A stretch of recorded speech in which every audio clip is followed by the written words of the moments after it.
Welcome to Headlocks, Heels, and Havoc, the wildest mixed tag team in podcasting where the kayfabe drops and the chaos takes over. Let's ring the damn bell.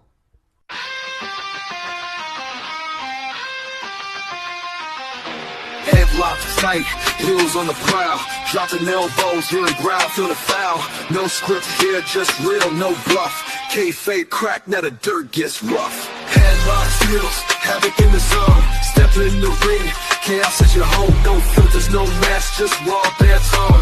Wrestling unscripted, we on the throne. Title belts, mic checks, crowd going crazy. Drop truth bombs, leaving lines feeling hazy. Beyond the kayfabe, past the charade, where legends are born and stories get made. Headlock, stop it, who's hitting the mat? Welcome to the havoc where the real talk's at. Tune in, step through, leave the fake at the door.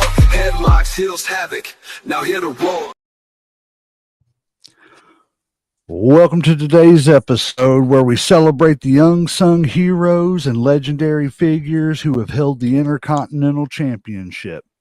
This title has been a cornerstone of wrestling history, showcasing the incredible talents and unforgettable moments that have defined the mid-card scene. In this journey, we'll dive deep into what it means to be a truly great Intercontinental Champion.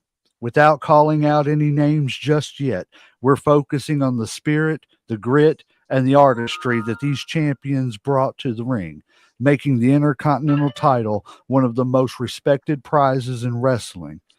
Let's get it started. Ladies and gentlemen, boys and girls, children of all ages, I am 1/3 of the greatest mixed tag team in podcasting, the legend J-Mac. With me, as always, is everybody's favorite uncle, Uncle Slam. What's up? And unfortunately, we do not have the First Lady of Podcast Wrestling, the Viperess, with us. She is at a prior engagement with her kids, but we wish her kids true success today. Have fun and just knock it dead, break a leg, and all that good stuff that they say in showbiz. But today we do have two special guests with us from the Nice Guy Andy podcast. We've got the Wrestling Encyclopedia, Sean John. Hello. I am the Wrestling Encyclopedia, Sean Johns. And J-Mac claims himself an historian. We shall see who knows what. There we go. We also got the Superfly, Johnny Lee. What's up? This is a podcast god from the Supply, John Lee Hour, and a Nice Guy podcast, and the Ricky Dick Bullshit podcast, and a Sip with the Supernatural podcast. I'm a jack of all trades with so many podcasts I've been doing. Jackass. We appreciate you guys coming on, man. We are going to dive deep today. We are going to bring out all this in wrestling historian knowledge, encyclopedia, bring it all together. And we are going to try to figure out who the greatest Intercontinental Champion of all time is. Which we call the workhorse or the workhorse title, because that's a championship that everyone wanted to have before it was ever a world child that they wanted. Oh, yes. And that was the defining title. If you could carry that and you could handle that workload, you was going to get that jump. We was talking a little bit about it before we got on here. And, you know, there's a couple of names we've kind of mistakenly left off here, but that's all right. Yeah, but it was kind of for good reason because, you know, we'll talk about that. But Uncle Slam, what do you think about the IC title? Well, like I said, it's basically a stepping stone to the world championship. I think at one point, like, it was probably like a little more important to me just because they had better matches and stuff. You know what I'm saying? I think people worked harder to prove that they were that guy.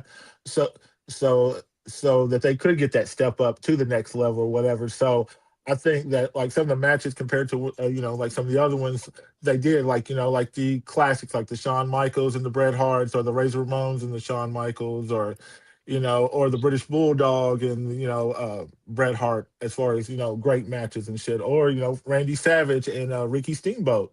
Yes. So, talking about matches that we still talk about, to this day and stuff. And it's been 20 plus years. A lot of those matches are Intercontinental matches. Mm-hmm. Sean John? Oh, sorry. Go ahead. No, sorry. Go ahead. No. You're fine. Go ahead. All right, go ahead, J Mac. I was just going to say, what's your take on the Intercontinental Championship, sir? The Intercontinental title is a great title. It shows if you can be trusted with a future world title opportunity. If you can carry the IC title and elevate the title as opposed to letting the title elevate the wrestler, it shows the company will have faith in you for a future world title shot. That's it. That's it. I agree 100%. Superfly? I have to agree with that because that's the title that you wanted back then. That's the title that proved that you were ready for the big time to hold that world championship or heavyweight championship and take it to the next level. If you could hold that IC title, you were already star studded because the pressure was always on with that title. I 100% agree. You know, I think I think that was kind of the brilliance of Vince at the time with that title too, because you know you're always looking for the guy that can, you know, step up and work with your big baby face or your big heel. That's You know, true. and instead of just throwing them into the match with the world champion, why not see what this is about first? That's right. Yeah. And not to mention, not a lot of those guys that held the IC title ever got a world title. No, So those guys were basically IC champions in their own right, were world champions without having to have the world title. yes, yes. Very true, Johnny. So let me ask y'all this before we get into the first round matchups and everything. Is there anybody that you all can think of that should have been an intercontinental champion but never got the run that they should have? I'll start with you, Sean John. I'm going to go with, this is going to be a little crazy, Sean Waltman. X-Pac, 123 Yeah. Kid, 6, whatever you want to call him this week. He should have been in, Right. because when a new wrestler, back when he was running during his full-time status, when a new wrestler came into the company, they got thrown in the ring with either the Brooklyn Brawler or Sean Waltman. And they could tell the company, this guy can go or this guy can't. Mhm. Their opportunity, and if they couldn't go, the kid would say they couldn't go or they couldn't. So I think Sean Waltman deserved an Intercontinental Championship reign. I can 100% agree with that. Superfly? Karrion Cross. This is the one guy that should have had an IC title run, even if he was going to have a world title run. Put the IC championship on him because he looked like $1,000,000, Yes. and he had to get to the gab. Mm-hmm. And he was a solid worker in the ring too. That's You know, right. and that's the thing that people don't understand. You don't have to be the greatest technician to ever, you know, step through those ropes. You just got to be a good, solid worker. You got to be able to tell a story, you know, so on and so forth, but not to get off on a rant. Uncle Slam, who do you think somebody that should have been? I don't know. You know, I mean, that's a damn good question. I've been sitting over here thinking, like, since you asked that question, and I'm over here Stumped him. like he really Yes. has, like I'm over Score here, like, for us. who do I think that hasn't had a IC title run that needs one, honestly? And I'm like, I'm really stumped and shit. Like I said, I'll I do let you not. think about it, and I will Yeah, say the one I think. And go I've ahead. stood on this hill for a long time. There is no reason why the model Rick Martel did not have an intercontinental title run. Ooh. That's a good Ooh. one. There is no good reason. Rick Martel was as solid of a worker, as solid of a promo, as solid of a professional as you could get. And I mean, you know, and just like I do with a lot of other ones with him, the more I look back on him, you know, I'm sitting here thinking to myself, Lord, he was just great at playing that arrogant SOB. You know, Yes, he was. arrogance, no pun intended. Or no, was it arrogance that he called that Yeah. fragrance? Yeah, Arrogance. I was making sure I didn't mess my pun up. Nope. Uncle Slam, did you ever figure anybody out? No, actually, I did not. Like I said, I mean, I'll be thinking about this for a while. Honestly, I ain't even gonna lie. Like I said, I cannot think about. You There's a keep ton thinking that could about have it. had it. Like Yeah, I said, probably once we get talking about it, then I'll be like, oh yeah, so and so should have. But right now, no. Like you've really stumped me right now. well, for the first round, these are the matchups that we have. I'm going to click this up on here so that everybody can see it out Hold there on, in TV land. hold on, give me just a But second. Let me grab my my bracket. okay, Let me go get my bracket too, because mine's on my other phone. that's all right. Take your time. I'm just going to read the first round off to everybody Yep. while we're waiting. So for the first round, we did this NCAA style, just single elimination. Four. It's going to end up into a final four as usual, and we just did random matchups. Shout out to the Vipers for putting all this together. And as you can tell, I personally wouldn't have went with the rainbow outline, but hey, yeah, that's why we leave it to her because she knows how to decorate it up better than us. All right, It boys looks I'm do. ready. good. That's I'm it. ready. She knows how to decorate it up better than the boys do. So we let her handle that department. She makes us look pretty. Right. Which ain't hard to do. So true, so true. So for the first round, we have Gunther versus D'Lo Brown. We have Mr. Perfect versus Gold Dust. We have Razor Ramon versus Dolph Ziggler. Shelton Benjamin versus The Rock. In the next bracket, we have Bret Hart versus Bobby Lashley. Tito Santana versus Randy Orton. The Honky Tonk Man, the greatest Intercontinental Champion of all time, self-proclaimed. And Stone Cold Steve Austin. We have Pat Patterson versus Rey Mysterio to finish off that side. Yeah. Starting at the top on the other side. And see, I like that somebody went back and put old Pat Patterson in there. Made me have to go Me back and watch a too. couple Yeah. matches. So on the other side, we got Ricky Steamboat and, of course, the odds-on favorite in the Vipers' eyes, Jeff Hardy. I know. Ugh. We got Shane Douglas.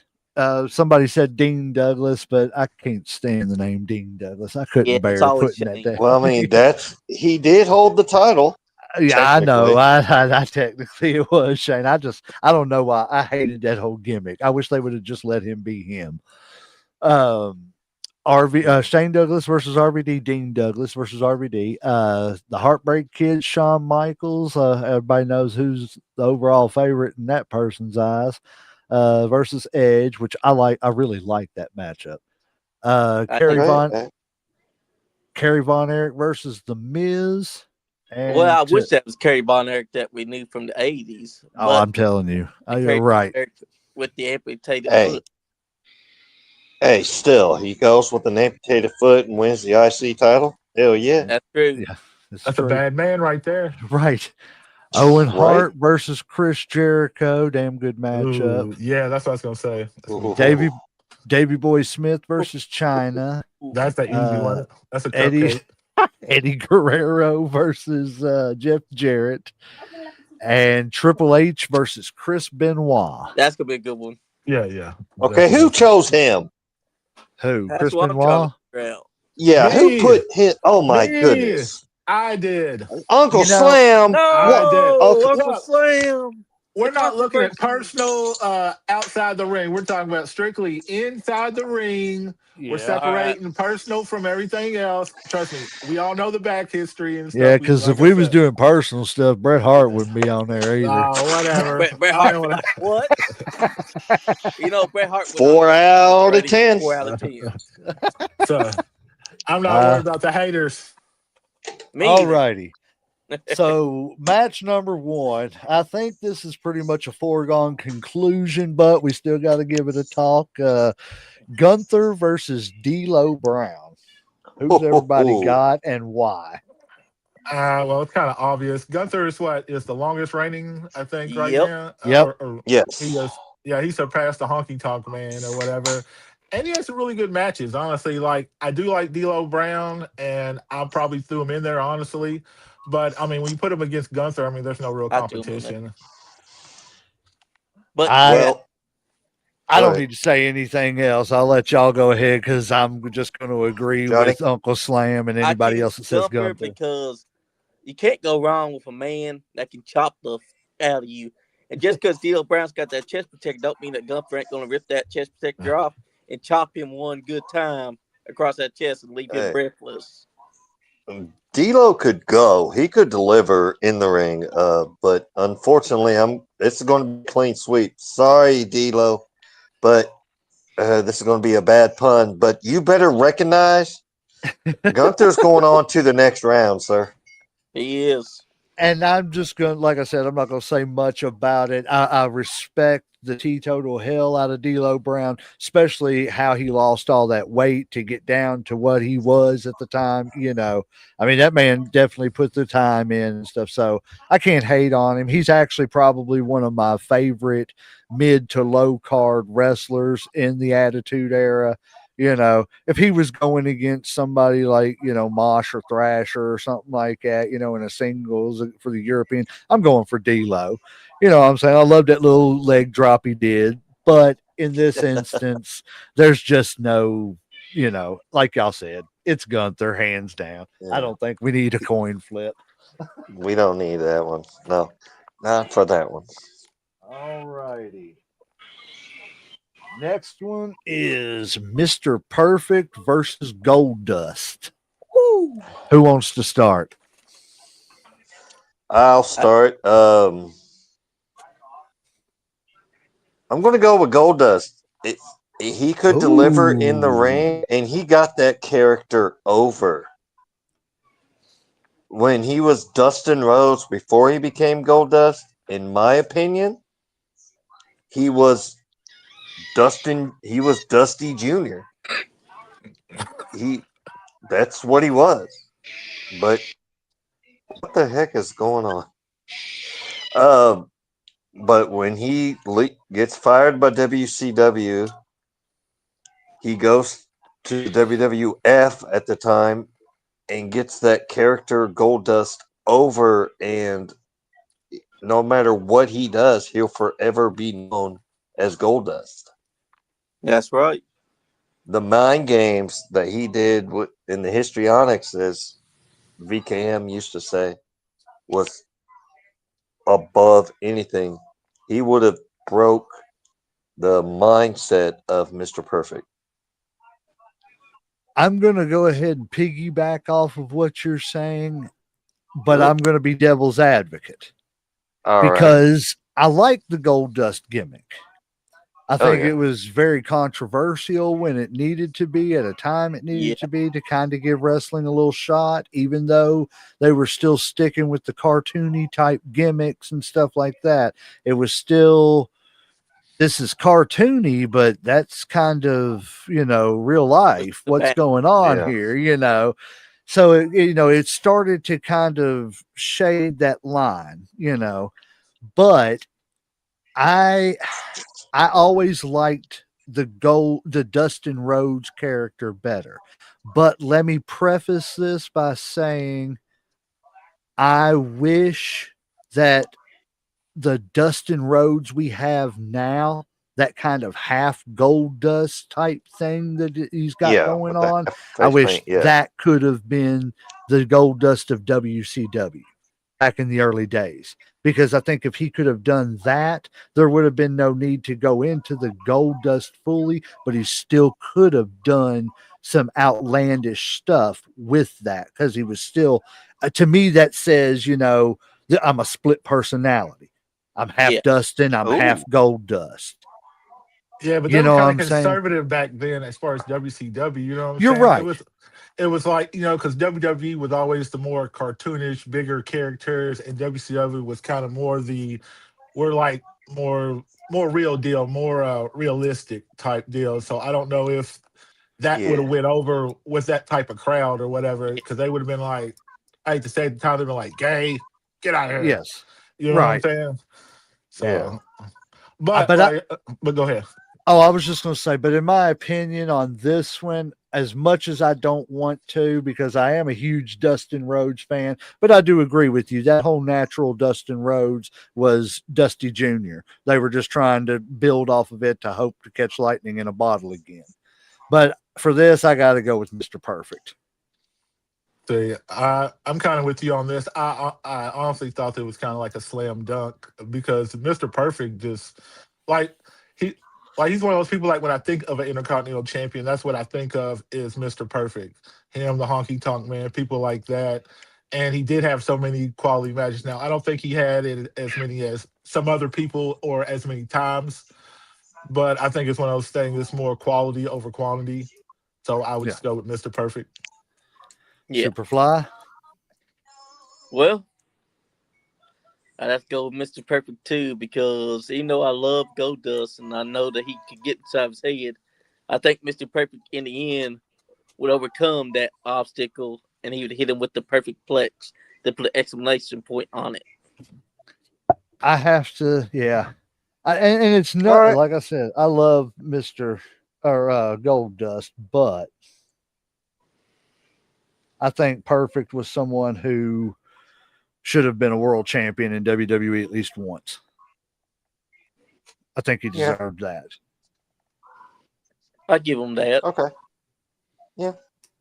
I think he was a world champion in the AWA, but just like Dutch Mantel said, AWA by the time NWA was taken off, in the late '80s, and then well throughout the '80s, the NWA was pretty big all through the '80s, but whenever they were still going good in the late '80s, competing against WWF and stuff, AWA was still there, but it was still boring old wrestling.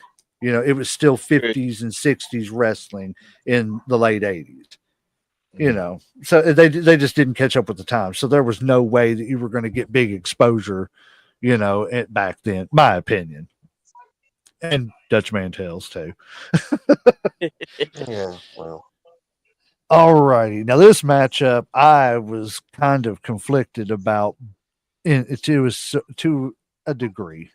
Razor Ramon versus Dolph Ziggler. We'll let Superfly start this one. I'm going with Razor Ramon. You know why? Because you can't beat his machismo. I'm There you sorry, go. Dolph. Yeah. You're taking the Razor's edge. And that's all I got to say about that. I'm going with the bad guy too. Like I said, I mean him.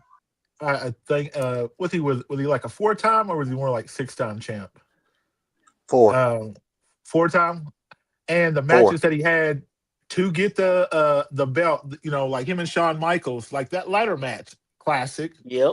When he won the Yeah. the double belts or whatever and shit. So, I mean, it's Razor. I mean, like it's kind of hard. Now I do like Dolph, but I was never as big a fan as his. So, and I don't know if he had any classic like Intercontinental matches like Razor Ramon did. No. So I would go with, like I said, I'm gonna go with the bad guy. Looks like it might be another clean sweep. Razor, Scott, whatever you want to, I call him, but Razor, man, his finish was one of the most protective finishes. Nobody's ever kicked Yes. out of the Razor's edge. That's right. And on top Yeah. of it, I mean, if you look back on it, you will never see somebody kick out of the Razor's edge. Yep.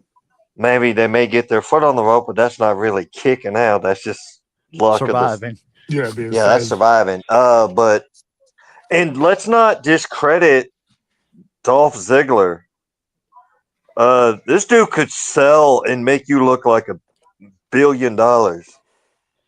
So I mean, we're looking for right now. Razor though, he could put on, and he could outdo Dolph Ziggler, but Dolph Ziggler will make Razor work for it. Mhm. It ain't going to be just a squash match. He's going to. I'm of the opinion with this that I believe Dolph and Razor, if we're talking about all these people in their primes, you know. Oh, 100%. Dolph and Razor could have put on Shawn and Razor esque matches because Dolph is that good. I think Yes. Dolph was very slept on in the WWE. He didn't get his flowers the way he should have. But it was a time when John Cena was running rampant, you know, and Vince Yep. went back to just sticking with what was working, you know, and it was one Right. guy. He went back to the Hogan formula with Cena. But at the end of the day, the winner of this match, all I'm going to say is, hey, yo, Piper. There you go. Clean sweep. That was one of my favorite things. And when he turned around and Yeah. went, Also, hey, yo, big thing was With next. that toothpick. Piper. Yeah, Yeah. the toothpick though. But when he said, the way he said Piper, he was like, Piper. Yeah. He was always calling around The everybody only Piper wrestler at. that ever used machismo. Every other wrestler that talks about being cool, they wasn't as cool as Razor Ramon because when he get bigger done to his hair, he just slick his hair back like he didn't phase Yep. him. Yep. He even got so Smack 'em. mad he started mocking the hey yo Mhm. and grabbed a piece of paper. Was like, what do I say? Oh yeah, hey yo. He Yeah. said that. I saw that on a. I'm not sure if it was a Nitro or a Thunder, but he did that, and I'd laughed about it for like an hour after that. The segment didn't last very long. He just comes out there to cut a promo, and was like, wait. He grabs a piece of paper from a stagehand and goes, "Oh yeah, hey yo." I'm like, what the hell? But see, nobody else could do that. Oh could- yeah, they could. He was just he had that. Well, because people knew that when Scott was as sober as he could be, you know, and I don't mean that as a jab or anything, because the man Oh had no, demons, no, no. and I No. understand why he had his demons, especially Oh, for yeah. what he had to do when he was a young man. You That's know what I'm right. saying? Yep. That Before he got in the business. yes, he lived through a horrible incident and never got help for that, you know, in any, you know, helping his mental health for that. So, Yeah. Very but true. for him to, when he was on, I would probably say he's probably one of the top 15 minds in the business of all time.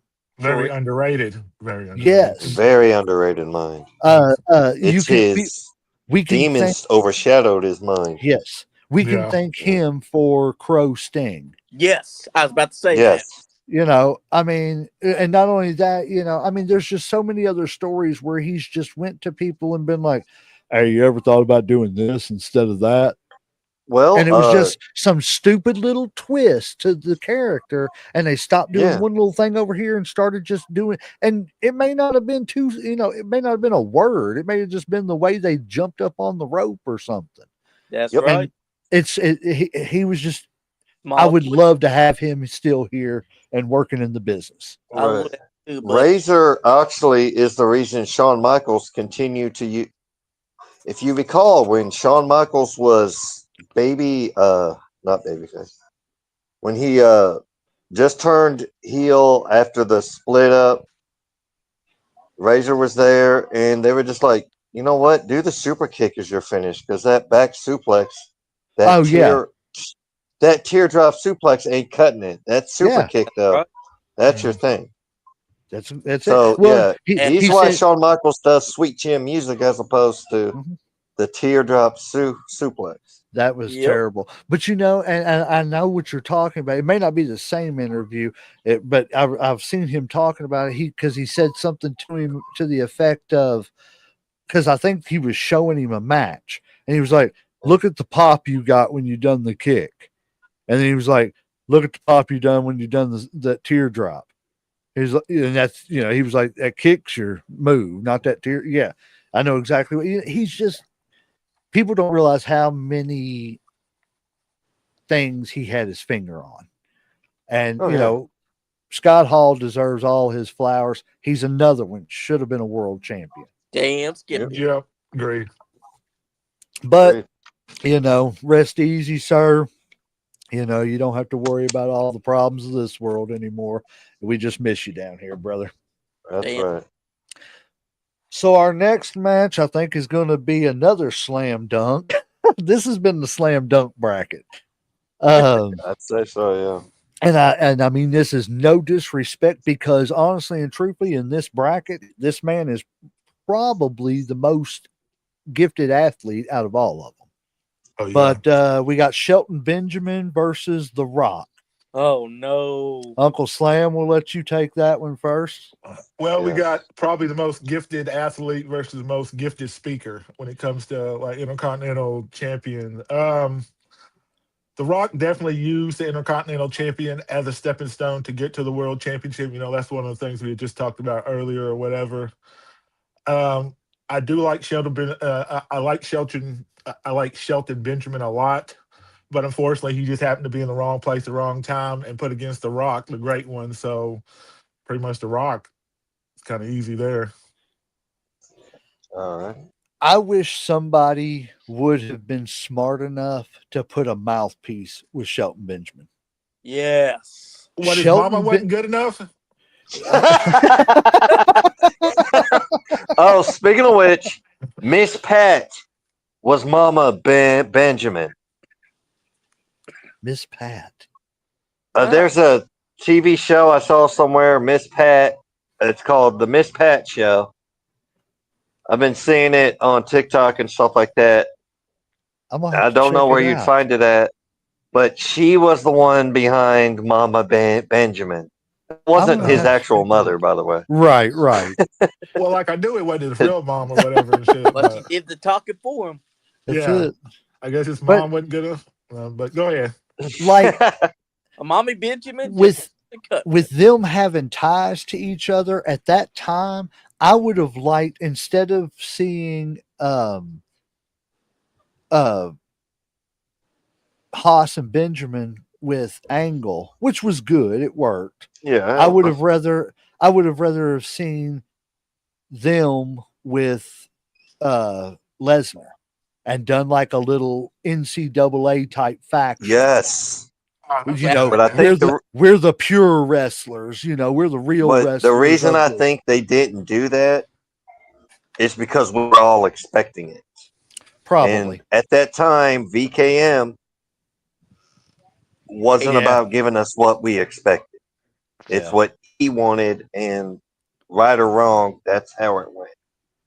What he wanted, and we can all go kick rocks. that's it. Pretty much. I don't think I need to say any more about this. I think Shelton Benjamin was he's still a great wrestler. I think he's another one that I think, you know, I won't say in the WWF, but in some company he deserves a world title run just to does. say Yes, he he was a does. world champion. And but at the end of the day, you just drew a bad seed and you're going up against The Rock And the Rock's gonna hit him with that people's elbow after he hits the rock bottom.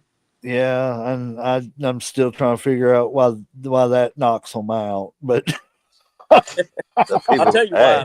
Like like Brock said, Make your laugh, but did not. like But Brock The said, most it's I the was gonna most say, like, electrifying move in sports entertainment today. So when I they know. hit with it, it electrocutes them. But like Brock said last night, Bobby Blaze trained him and said, "Man, if it makes sense, I'm gonna lay there for 5 minutes and let you do everything that you got to do.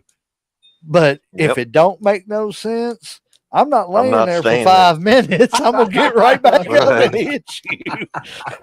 Right. I mean, He he's said- not wrong. He One said, of "So my before favorite you people's do what you drop do, was when the Rock was going to do the elbow drop. The Undertaker raises up like he always does, and the Rock stops and kicks him down. Then Yep. does the people's elbow. Yep. But see, that's what made them so great is they trusted each other to improvise like that. Yep. You know what I'm saying? And it just made for so many great moments. So I'm assuming we're all gonna Yes. Go with The Rock. unanimously say Rock. The Rock. Rock. Oh, Rocky Maivia, huh? Yep. Hey, I'm Oh, not gonna I lie. like He did. He stands I for like Rocky Maivia. I didn't mind it. You know what I'm die, saying? Rocky, die. for Die. what it was still cartoony wrestling. For what it Yeah. was, it worked. And he was a good shipper. I I mean, hated all it. I had to do if I need to scrub my flora, I just grab him by his ankle and hold him upside down, and He did have I, a mop for a head, though. I was did have always that wondering what was up with pineapple that head. hairdo and everything. I was I like, hated the whole man, gimmick, the haircut. It He all also had sucked. the Azteca, like a tassel wardrobe they wear. right? Called the Yeah, like Winchester. It's the like only person that's ever pulled off tassels was the Ultimate Warrior. I'm sorry. Also, why Macho Man. does every Yeah, Samoan have to be crazy, wild, and want to be eating a chicken all the time or something like what I'm saying? It's Yeah. like they keep trying to fit that. Yeah, it wasn't working at that time. You kept trying. You were at that time. It was fitting a square peg in a round hole, the and it best just thing they could have Exactly. done when they pulled the trigger on turning him heel at yeah. the right. Well, some of the best stuff is whenever Ron Simmons was sitting there talking, and he was just sitting there on the side going, you know. Rolling his eyes Just like, yeah, yeah, rolling okay, his eyes like, sure. okay, yeah. And then he turned, oh yeah, yeah, yeah. When he started speaking in third person, that's when you knew he was starting to come into his own. Oh yeah, Oh, that did it. And when he took over as leader of the nation in '98, yep. that I just elevated everybody because we got from Kama Mustafa, we get the Godfather. yep. Yep. D'Lo Mhm. Brown got that head shake over because he did that because he had watched the movie Friday where Chris Tucker goes to somebody, you got knocked the bleep out. Yep. And then I D'Lo just gets over. Mark Henry starts that sexual chocolate thing, which yep. was hilarious. I'm not gonna Yeah, Yes, lie. it it was. was him and May Lynch Him and and May Yeah. Young in the hand. yeah, May Yep. Young. I Hey, just wish, honestly and truthfully, though, I wish they would have kept the nation together and not made The Rock join the corporation and let him win the world title through that. And, because I think that would yeah. have even elevated all those people even more. Because I Oh, feel like at that 100%. time, it would have made like D'Lo and Kama more instead of European championship and Yep. hardcore championship level, it would have pushed them on up to intercontinental status. But you got to also admit, Triple 100%. H versus Rock for the Continental Championship, that feud alone elevate both men to the Oh Oh, world yeah. yeah. title Oh status. yeah. That was the second tier feud of 1998 because Yep. obviously the first feud was Austin McMahon. Oh, Yep. definitely. Probably, arguably, top three greatest feud of all time. Yeah. 100%. Well, on the next one, we already know what Uncle Yeah, Slam's that's what I'm gonna say. decision You don't was. even need to ask me anything about this because I think everybody knows which way this is gonna go. So you might as well talk to somebody else right now. Well, we got uh, Brett, the put an Well, S in front of his middle name, I didn't know Hart. what to think about him. That's right. Bret Hitman Hart versus Bobby Lashley. We got a technician versus a powerhouse. I'm so torn on Bobby Lashley because I feel like he could have been so much better than what he was if he would have like worked on trying to do a promo, and Yeah. I think that and that alone held him back from being that Brock Lesnar status. he needed like a Paul Heyman with him or somebody He like did. that to He did. kind of like that. Yeah. It's kind of like you said, like if he would have had that, like he would have elevated him. Kind of like where he helped Roman Reigns, when he helped Brock Lesnar. People that really Yep. couldn't talk that great and shit. I don't know. It's something about Heyman and big guys that or that he's really good with or whatever. Like he knows how to bring out the Yeah. best in them. Well, if I you will notice that, say, I was going to say, if you notice, they always put him with somebody that doesn't really do good promos, but by the yeah, time they're done, he can at least cut a promo. Mm-hmm. And Yeah. I feel like that the whole point of it is to put him with him so that they can just chat, and he Yeah. can teach him the art of it. You don't have to stand in front of a camera and scream and yell. And I just think exactly. it's, go ahead, Superfly. Sorry, I didn't mean to cut you off. If you notice, Bobby Lashley got to hold the W title, but here's the thing: he got to hold it, but that's only second to Big E and Kofi Kingston. Yep. Because those guys, they had it. Bob Lashley He didn't have to get the gab. He could not talk the talk. He was good inside the ring, yes, but he lacked a whole lot that could have made him the complete package. Oh yeah. He needed someone to be that mouthpiece that could elevate him further. He did not have I'm that. still trying to remember when Lashley held the IC title. Did he It's not? been a long time. No, he did. I know he did, but I It forget. has been a while. I want to say Yeah, it was like right whenever he first came in, wasn't it? Yeah. right when he first came back. No, when he first came in, he won the IC title, the US title off Yep. JBL. It had to I'm been just. when he first It was returned. when he came back. Mm, Okay, I we'll remember see. now. But yeah, my vote is, even though I don't like his whining and complaining all the time, blaming Bill Goldberg for every single thing. Bill Goldberg. Bill Goldberg. Even now, I'm he still sorry, crippled apologized the to man. Goldberg and then hates God. him. But I saw somewhere Bret Hart was recording. He was like, I don't really blame Bill Goldberg, for what happened. But yet every interview he does it's Bill Goldberg. We could say, Brett, how's the weather today? It's fine if it wasn't for that damn Bill Goldberg. That damn Bill So, Goldberg. but unfortunately, my vote will be for Bret Hart. I've said this for a few shows now and everything. Like, I don't, with everything that we know now with CTE and stuff and all the brain injuries that Bret Hart had, I Oh my wonder God, with this sometimes shit. well, no, I just wonder sometimes, honestly and truthfully, if he hasn't had enough brain damage to where it's just like turned on this anger thing in him. You know what I'm saying? To where he's just angry at everything and can't It's a let it go. possibility. And I hope not. You know what I'm saying? I hope it's just him being whiny, because I wouldn't wish, brain injury on anybody that does something like that to you.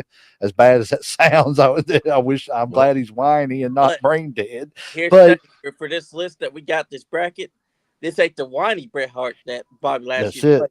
He's That's facing it. Bret Hart that was a powerhouse, a top dog, best technician from the late 80s all the way to Thank you. 1997.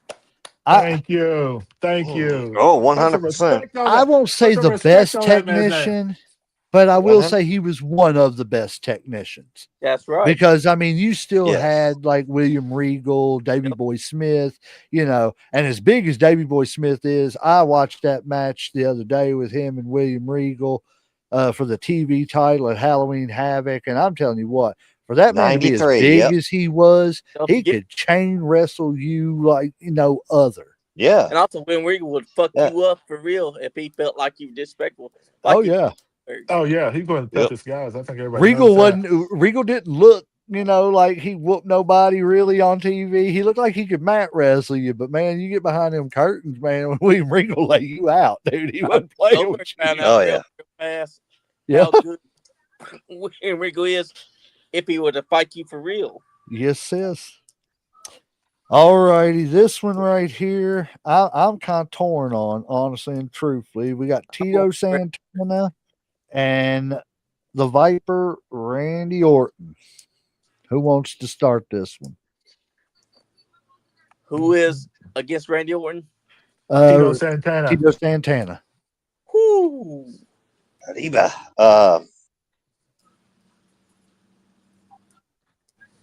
I'll start. Screw it.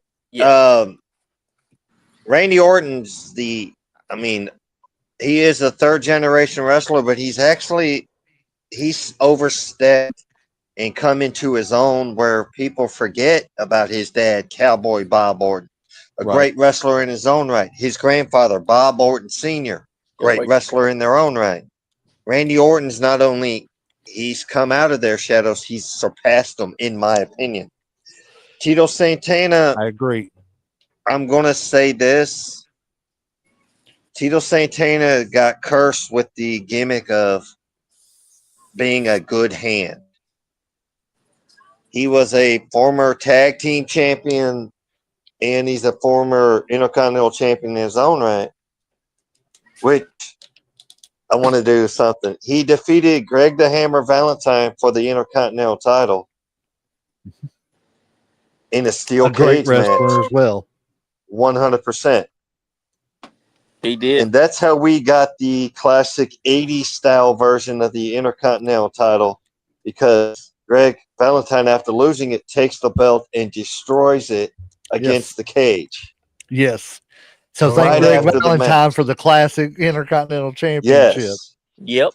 But what's crazy is nobody thought to grab the pieces of that belt, of the old Intercontinental title. And right now, it's God knows where.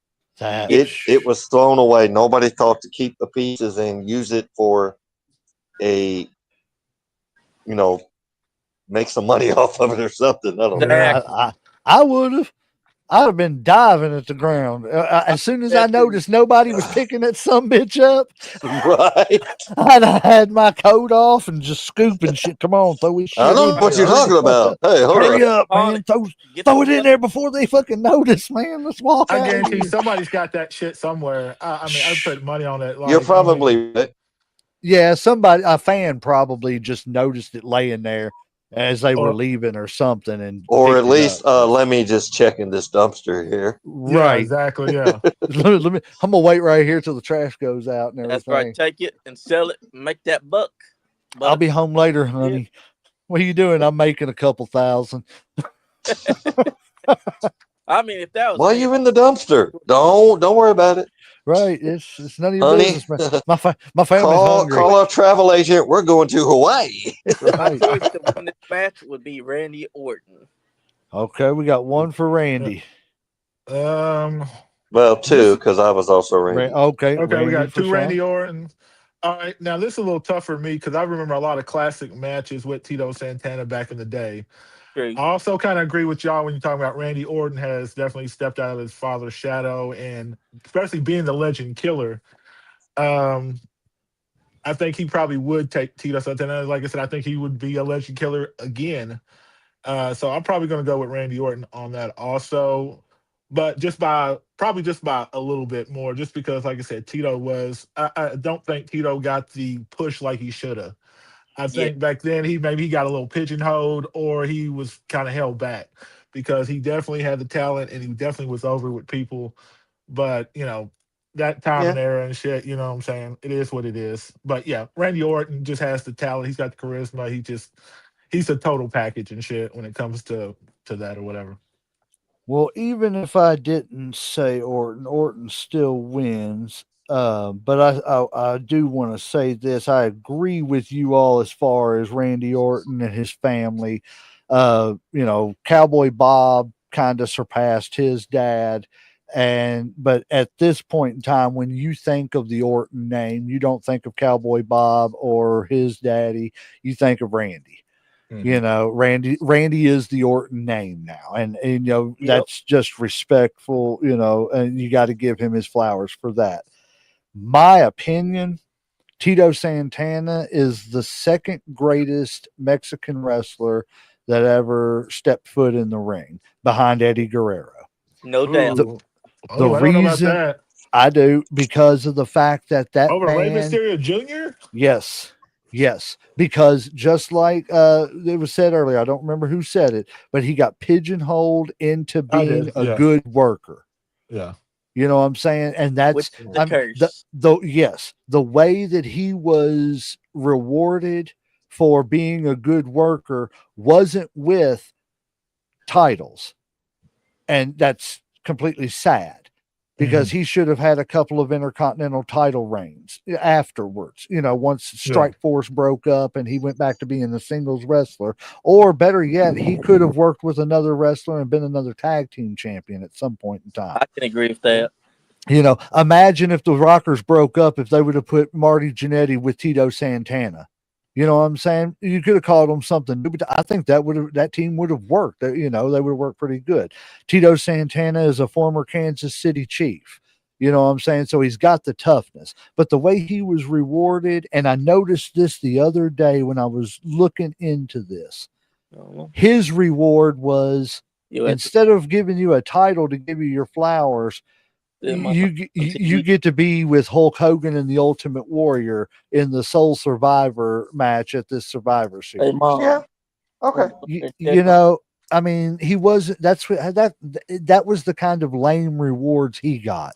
You get to stand there with Hulk Hogan and the Ultimate Warrior, and we'll give you a little bit more money You tonight. hear, Mom?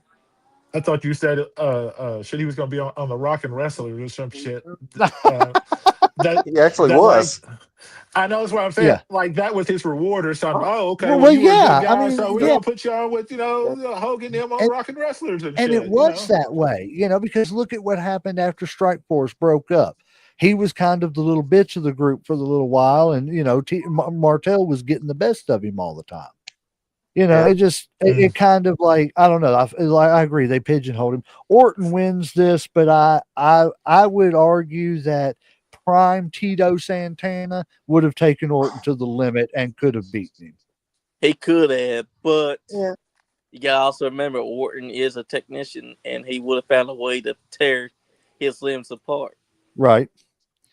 But Tito had that mix of, he had pretty good size and pretty good speed too, and as he could do a little bit of everything, and that's what made him so dangerous. Is he could mat wrestle you, he could high fly with you a little bit and everything, so he could hit you with a little bit of everything too. Yeah, I don't know. I think it would have been close, but I think Orton wins this one. So the next one is going to be the Evil Elvis, the Honky Tonk Man.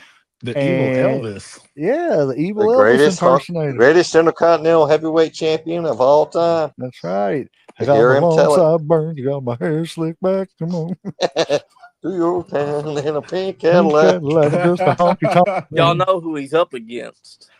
Oh, I know. Stone When you Cold hear the Stone. glass, it's your ass. Yep. That's right. I don't think this needs much discussion. I give the Honky Tonk Man his props. He was a product of being a Hogan friend in the Yep. WWE in the mid 80s. I remember Yep. when he first came in and he was wearing suspenders and he was a good guy as the Honky Yeah. Tonk Man. And then they put him with Jimmy Hart, Jimmy switched Hart. him real quick. The And Colonel. yep. And ended up making the evil Elvis character work. And Greg Valentine hated his time being paired up with Honky Tonk Man. yes. I think Yeah. if Valentine would have really embraced that a little bit more, Rhythm and Blues could have been a halfway decent tag team. Yep. Yep. But what's everybody's take on this? I'm going Stone Johnny? Cold. I'm going with Stone Cold Steve Austin because there ain't no damn way that you're going to put Honky Tonk Man over one of the biggest stars that there is. I mean, the Stunner versus the Shake, Rattle, and Roll. Come on now. See, The Stunner I'm was actually taken out. I'm actually going to go the opposite on this because, like I said, I think of Stone Cold more as a heavyweight champion, like than I do a like Intercontinental champion. I think of all his great runs with the heavyweight title, not so much the Intercontinental, and this is more of an Intercontinental. And the Honky Tonk Man held this belt for what, almost 2 years and shit. Yep, 400 Yep. and stuff. 14 months. So to me, it's almost the opposite. Like I look at it almost flipped. Like I'm like he is the quintessential Intercontinental champion, as in Austin to me is just he just used it as a stepping stone. Okay, I got the belt, cool. All right, now I'm gonna move on to You're my right. heavyweight thing and stuff. So to me, I'm gonna go with the Honky Tonk on this, just because I think he is more of what we're talking about is on it And the is way the it IC does champ. is that Mr. Man screwed Stone Cold Steve Austin out of it. Because we're talking about Stone Cold Steve Austin that was still feuding with Mr. Man at that time. So that's how Honky Tonk Man takes the win. Who you got, Legend? So you got Honky Tonk Man. Mm-hmm. And Superfly, you got who? Stone Cold Steve Austin. So you got And Stone Sean Cold. John, you got Stone Cold? I got Stone Cold. Man, now that I've heard your argument, Uncle Slam, I see what you're saying. It's kind of like what we were talking about before the show, because we left, what's his face, Randy Savage off Yep. this list. Yeah, and that's crazy right there. But just like you, but to your argument, he won it once, and when he lost it, he was immediately up there on that main event status with Hogan. You know what I'm saying? So it was like he used it as that stepping stone, and it wasn't like, this is where I'm going to be. So I'm not going to be a world champion, but I'm going to be the greatest of this of all time. But the matches that he had with like Ricky the Dragon Steamboat and shit is what goes down as some of the best matches for the IC title and shit. Right. Like, when you think back to it, because they had some of the best matches going back and forth between them for the belt. I'm going to go Stone Cold, but I completely see your argument in that. I do too. All right. I do. You almost convinced me to flip right there. You almost got me. Okay. Yeah. So we got Pat Patterson versus Rey Mysterio. You talking about old school versus new school with that one? I mean, after all, you got the man that was considered the inaugural IC champion who won it in an event that we will never get to witness. And that's in Rio de Janeiro, Brazil, in that 32-man double elimination tournament. Yep, that's right. That's man. You think about that unify nowadays. the North American title and the South American title. Yep, that's right, for the IC championship. Damn, man, you kind of making a case over here for old Pat over here and shit. I didn't really think about all that. I mean, I'm just going to go ahead and say it. After going back and watching a couple of matches of Pat Patterson could wrestle. And for this match and who he's going against, no offense to Rey Mysterio, I think he's a great wrestler. Rey is one of those guys that I have a hard time with the suspension of disbelief because of his size, especially when you put him up against somebody like the Big Show. That's like me fighting my grandson. You know what I'm saying? It doesn't make sense. Yeah, I get all that. So I'm going with Pat. But here's the thing about Rey Mysterio before you make that choice. His size may be one that you find disbelief in, but here's the thing. David versus Goliath is a story that's hold its time. I agree, 100%. Giants was something that had fans drawn to Rey Mysterio Jr. before he ever became Rey Mysterio. Oh, I agree. I love Rey Mysterio, but and still Pat. I still am going to give Pat his flowers. That's a hell of a tournament to win. I can respect to become an inaugural champion. Too bad we'll never get to witness the footage of this match ever happening. I know it. Could you imagine though? God bless. Like we think a 14-man King of the Ring is friggin' big nowadays, But good Lord, I gotta go with Pat. See, I'm kind of torn I'm going here. with Pat as well. Okay, we got two Pats.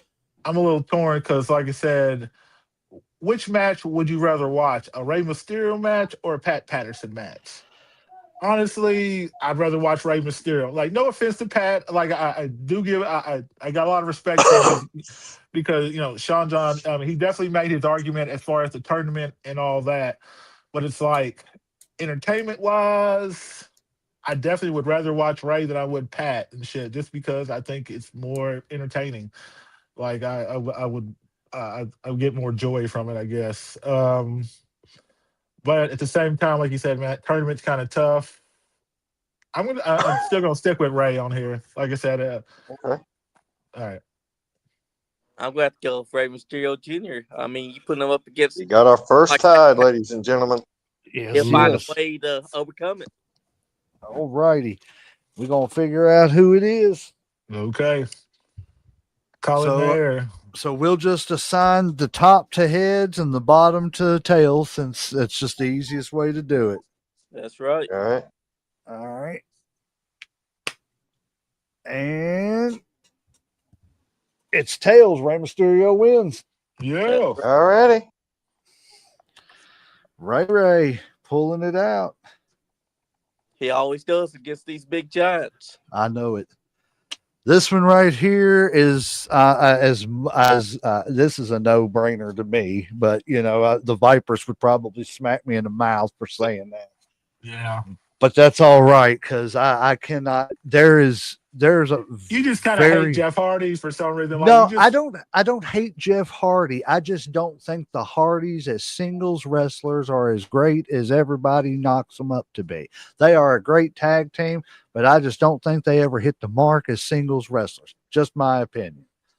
But we got Ricky the Dragon Steamboat versus what's his alter ego? Nero, brother Brother Nero, Nero, Jeff Willow the Hardy. Wisp, Yeah, I Jeff mean, Hardley. you're right. Jeff Hardy. And we're talking about the one for this tournament. We're talking about the Jeff Hardy from the early 2000s that was Right. holding the title. That one was Uh, not a main event star, nor was he on the level that Ricky the Dragon Steamboat no. is. So I'm going with Ricky the Dragon Steamboat purely because Ricky was the man that gave Macho Man Randy Savage his best Intercontinental Championship match, WrestleMania 3, hands down the greatest match that I've ever watched. It's I make I'm gonna no 100% secret. agree with you. Yeah. I make no secret my disdain for Jeff Hardy, the person, not the character. okay. Okay. Uh, I make no secret about it. And however, I hear he's doing better, so I'm willing to give benefit of the doubt. Right. However, Jeff in the ring, he could deliver. He's still at close to 50 years old. One of our highest viewed clips on our podcast is Jeff Hardy at a TNA show still delivering the Whisper in the Wind That's Oh right. yeah. at close to 50 years old. So, but I I can't. will give my vote to Ricky the Dragon Steamboat because he great. He could do any style. It's not just he was a great technician. I've seen him do hardcore style matches. They're few and far between, That's right. but he could still do them. So I'm going to go with Ricky the Dragon Steamboat on this one. I'm Um, gonna go with Ricky, but I'm going to play devil's advocate on Please the do. Jeff Hardy being almost 50 and still doing what he's doing. Great accomplishment.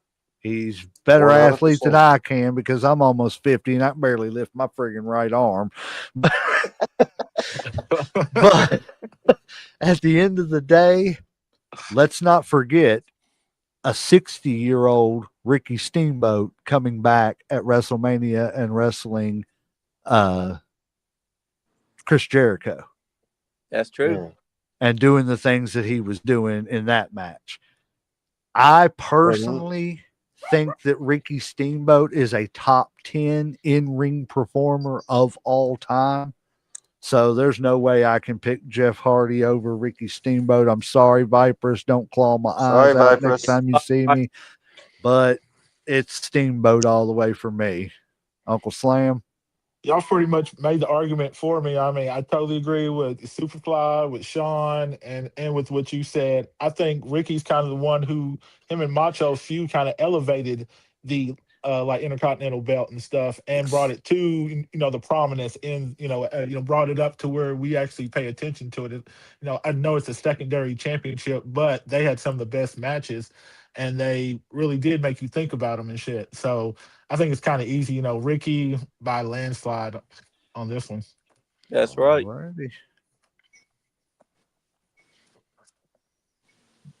Next, we got Shane, don't call me Dean Douglas. And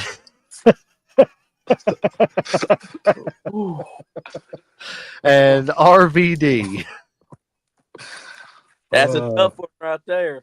I'm not even going to lie to you, man. It is because I don't think Shane Douglas gets his flowers for how good He he does was. He Shane but This Doug- match is pick your poison. It's pills or weed. I'm sorry.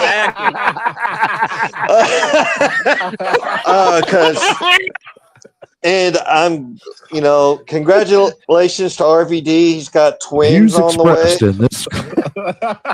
Hey, those are my opinions. But however, RVD, Shane Douglas could cut a promo, but in the ring, Shane Douglas could not go. I'm sorry, he just was not good in ring, but put him on the mic and he could deliver. That's So right. I'm going to go with RVD because he could talk and he could deliver in the ring. All I'm going to say is, what's his face? Yeah, RVD and Matt Riddle missed the mark with each other. I don't know why they haven't teamed up somewhere and been the actual bros or whatever they want to call each other. Yes. Because I mean, that would the 420 No bros or dispensary is something safe like there. that, right?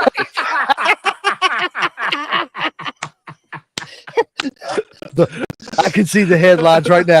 The 420 bros, they dispense your pain. Ooh, I like it. I do too. We trademark that now. Right.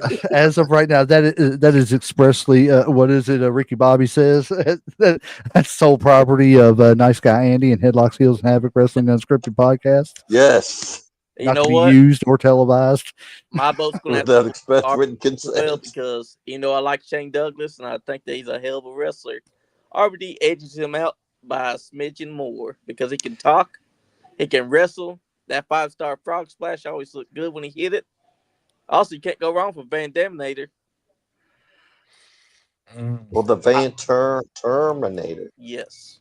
I like Shane Don't Call Me Ding Douglas, but the worst thing they ever did to that man was put a friggin' skateboard in his hand and then not let him ride it to the ring. No, you still talking about that? I don't think he could. The dynamic I don't think he- dudes. Hey, You know him what? and Broken a leg, though. him and laryngitis. that right, laryngitis. But I feel bad for making fun of him because he was the real life brother of Road Warrior Animal. But here's the Yeah, thing. We know where the talent went in the family. we Go can't for it, blame Devin. Animal for that. Oh, No, Sorry, we what'd can't. you say, Superfly? It's damning when your own brother don't like you at all. That's right. Didn't like John Laurinaitis at all. Right. I mean, you've got the Laurinaitis brothers, and then you turn around and got the Poffo brothers, and you let somebody say something bad about Randy, because I'm telling you right now, old Leaping Lenny, he leaped up on your head and everything. You said something bad about Randy. He was very protective of his brother. Apparently, Road Warrior Hawk and Randy Savage at one point had a fight that broke outside the bathroom where they were turning stalls off and urinals off. Yep. Damn. 2 fights over that. They fought twice over that. That's crazy. They ended up, before Hawk passed away, they ended up burying the hatchet, which is always, I love it when bitter rivals bury hatchet. Yes. Especially I'm going to go after that RVD. fight. See, I think more Shane Douglas and RVD as far as like ECW than I do WWE because I think like that's when they were the best. Especially Shane Douglas, like you said, like on the mic. I mean, like he could go as far as the ring. He really wasn't too special. And RV was like the opposite. I think he was okay on the mic, but in ring, he could do it all. You know what I'm saying? As far as he definitely gave you your money's worth. Like I never felt cheated like when he was going or whatever. And we completely glossed over the fact that Shane Douglas was the one that ushered in the Extreme Championship Wrestling. True, Yes, he was. True. But if I'm gonna go for which this is an odd combination, honestly. Like I said, I still think more ECW than WWE. I would probably go RVD over Shane Douglas, honestly. I think we got a unanimous one there. RVD, Yep. I don't know. Well, we don't even need to talk about this next one. We'll just go Are you ahead and put sure? 3 initials down. No. Well, I'm pretty sure Edge is 4. I mean, yeah. Like, is that, man, we got to work on your hooked on 5, brother. Don't we have an Edge as well to go through? No, I think this one's going to be an utter heartbreak. Oh, man. Oh, But, you're in these puns. I guess that kid tried his best, but he just couldn't get the Edge. Yeah, Oh, I mean, hold on. I'm looking. Oh, I can't find my smile, guys. Right. I know, right? It disappeared. You know, though, if Edge keeps it up, man, he better escape through the barber shop window just like Marty did, because That's right. he's going to be in Marty trouble. made the right choice to slam himself through that window. That's right, man. Just go ahead and, end it yourself, because it's, it's inevitable. He We saw the got heartbreaker and he was like, I gotta get out of here. that's it. Oh God. Let's see. We got Shawn Michaels versus Edge, and I just don't even need to make an argument. We all know who I'm going with. I think Shawn, when it was when all that turmoil was going on with whether Hogan was going to be there, Hogan wasn't going to be there, with the whole WrestleMania thing with Yokozuna and everything, it was Shawn and Brett with that Intercontinental Championship. Throw in Davy Boy for a little bit, but it was those three that were putting the asses in the seats at that point. Yes.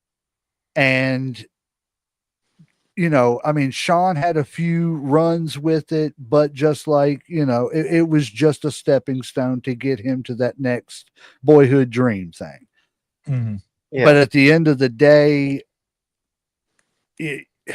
I like Edge. Edge is a great wrestler. He brought himself up to being something that I never thought he was going to be, honestly and truthfully. I thought once, the tag team thing with him and Christian, I thought he was going to get pigeonholed into that or an Intercontinental run. Mm-hmm. But when he came out with the Money in the Bank, blasted, won his first world title, boom, it was over with. I was like, okay, I see a little bit something different, but than what I did see. But I don't think anybody would ever put Edge, even at the Intercontinental level, over Shawn Michaels as far as in-ring performance and what he brought to the business at the time. Shawn and Brett were literally saving the WWE. Yes, they were. Yes. And because they were carrying it. That was the main event everywhere. And it was the mid card that was main eventing everywhere. So I gotta go with Shawn just off that. Not any personal bias, but maybe a little. But yeah, I was gonna say, what? Don't even lie. Fanboying him over there and shit. But that's who you got? I did see the fanboy though. I don't know what you're talking. Yeah, he's over there talking glazing, about. as the kids say nowadays. I don't know what you're talking about. Talk amongst yourselves. I would like to make a case for Edge, but as much as it pains me, the legend is right about this when it comes to this instance. HBK, just as far as the Intercontinental belt, like I said, the matches with him and Razor alone are classics and shit. Like him and Brett's. You know what I'm saying? I mean, like Intercontinental battles and shit are classic. So it's just really hard, as much as it pains me to even say these three letters, HBK.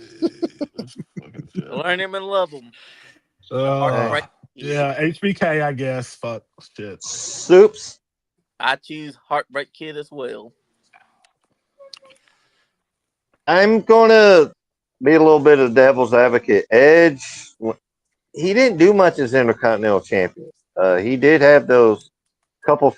He had that mini feud with Christian in 01, but that got overruled for. It's just even though they were great tag team wrestlers, they were best friends. The chemistry wasn't there between Edge and Christian, and the other time with Intercontinental Champion Edge, it wasn't all that good. His last reign as Intercontinental Champion, he had to relinquish it due to an injury. Yep. Shawn Michaels, like you, I will give you your props, J Mac, where he was given his, him and Brett with Bulldog in there for a little sprinkle was, they were covering the thing. I'm not going to lie, 93 matches of the year were really the three televised matches of Shawn Michaels and Marty Jannetty. And I choose Jannetty was a better wrestler than Sean was. Sean was the bigger star. We know I, my put him with that. Yeah. I'm I am going to give in this tournament the Duke to Shawn Michaels. I'm going to agree with you about that, Janetti. I think Sean got better over time. And I think that's just a testament to him that he was willing to go out there and learn and put more things on the line and everything. Because once he became the Heartbreak Kid, he kind of was doing, yeah, he was doing some of the same stuff that he did as the Rockers, but he changed up his move set too. You know what Exactly. I'm saying? To doing the elbow and stuff like that and everything more. And he did that as a nod to Randy Savage and everything. But I just think that Sean learned how to evolve. Marty could have too, if they would have give him the right push and stopped pigeonholing him into that rocker gimmick. If only You that know, Razor Ramon didn't beat up Marty Jannetty when he was asleep backstage. Yep. That was in earlier. That had nothing to do with WWF. We're not talking Yeah. about. No, it was in the Kansas City territory back in the day. Yeah. That's right. So sad I know that. Right. Hey, dude, I love it. I love the history and stuff too, because to get to where we're, talking about stuff like this, you got to know the history. You know what Yeah. I'm saying? No, You, no, at least you got to have a 100%. working knowledge of it. Well, according to our Yes. guy Chris Blade, negative. Let's not. He's not worth our time to fight with. I love him to death, but Yeah. he just But you Well, he's special needs, and we gotta have overlook him sometimes. we have the Texas Tornado, Kerry Von Erich versus the Miz, Mike Mizanin. Who wants to take this one first? I'll take it. Let's see. Um, I don't even like the Miz, but I got to give him his flowers. Which I think a couple of his IC titles really shouldn't count because they were like a day or two. They were really short Yeah. runs. But I also got to give him a little props because he was consistent. When he had it, like he was always defending it. He was always that. I mean, he was dependable and shit. You know what I'm saying? Like he would always give you what you needed and shit at the time. Um, I know he was trained by Shawn Michaels, but I don't hold that against him and shit. As far as all that. Um, but I do like Kerry Von Erich. But I think when it comes to the resume and when you stack them up, it's just kind of hard to get past the Miz and stuff. Like even though I'm not his biggest fan, whatever, but the Miz just to me kind of dominates this one. All right, I'll go next. Miz and I have a lot of things in common. I've said this before, and I'll say it again. Miz and I, we were born in the same month, date, year, and state. Not city, but state. October Ohio. 8th, 1980, in the state of Ohio. He was born in Cleveland. I was born in Hamilton, Ohio. Oh, okay. So we're Buckeyes. We're Libras. Hell yeah, boo. I used to live in Go. Ludlow. Hey.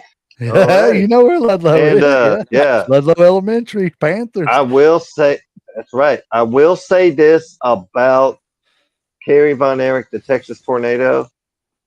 He looked great in an 8x10. I hate to say it, he was not a good wrestler, but he looked great in an 8x10. And because of his dad pushing him to the top in Texas, that's it. They Pittsburgh couldn't David keep. was the better one. Oh, David was the all-around good package, and Kevin, unfortunately, was the Good what's it hand. called? He was the dreaded good hand. Hey, As I Cypress. Viper said hello, hello. Miss Viperous. Unfortunately, Viperous, and if you're just now watching this, your favorite of all time, Jeff Hardley, did not continue on to the next round. He Well, got schooled. that's all right. Mid card Jey Uso didn't even make the cut. But yeah, I'm going to choose. For me, I'm going to choose uh, The Miz. Okay, so we got two Yeah. for the Miz. 2 Mizes. What was I- your choice, Sean? I said the Miz. Yeah, he Yeah, said yeah, Miz. yeah. So we 3 got to 3 1. Mizes. So the Miz wins no matter what, but I'm gonna play devil's advocate on this. Mhm. I know that I know you said that Kerry wasn't a very good wrestler. I won't say that he wasn't a very good wrestler. I will say that he was not the best of the three brothers. He was good, but he wasn't the world title status like Kevin and David were. Yeah. They were, but in also saying that, um, I think we were talking about some last night on the Friday Night Live on TikTok.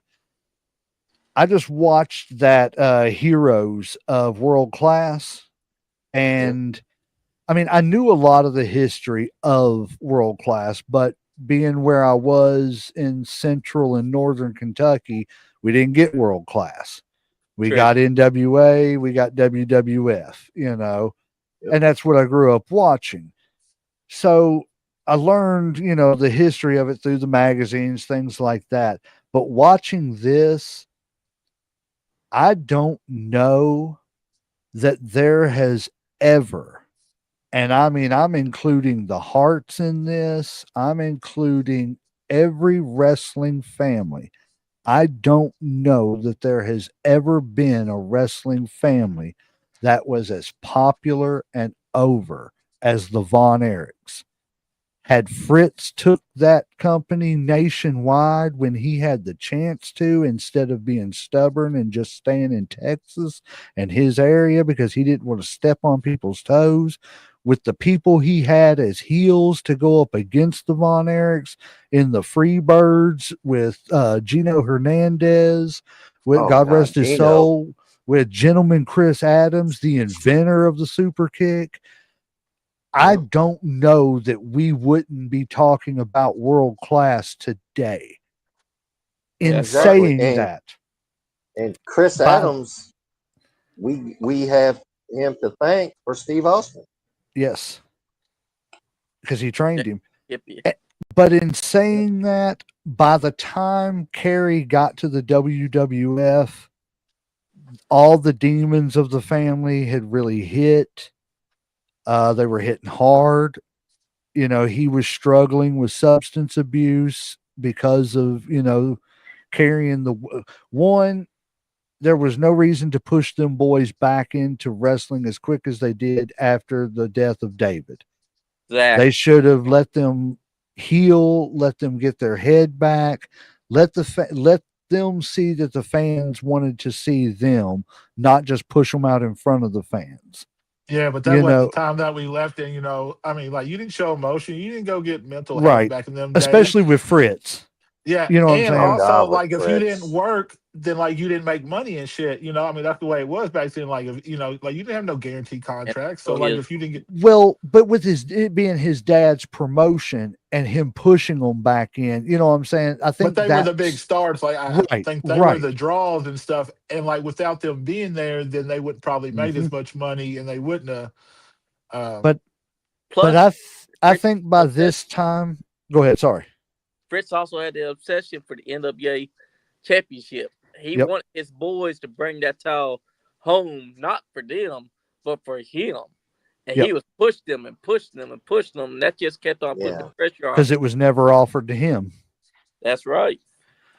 But by the time Kerry got to this point when he was Intercontinental Champion, it was a great run. You know what I'm saying? For what it was.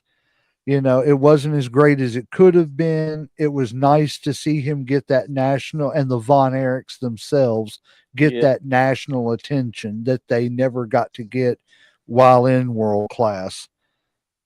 But I got to go with you all, guys. It's a unanimous. The Miz wins this one. Had he come earlier and been the younger Kerry Von Erich, and stuff like that, and won it, Yeah. then we could have been talking a different story. That's right. But for this one, it's got to go there. This matchup, though, I am extremely torn on. yeah, Owen this is gonna be a hard Hart, one. yes, Owen Hart versus Chris Jericho. That's a good one. That would have been a hell of a matches right there. Like if they would have God. Oh Like can man. you imagine that match? Oh God. I just want to say it. Owen Hart was the true best in the world compared to Bret Hart. He was Yes. the Oh, better, was the I better. agree with you on that. Yeah, I definitely. So I don't for me, have any. it's gonna be Owen Hart.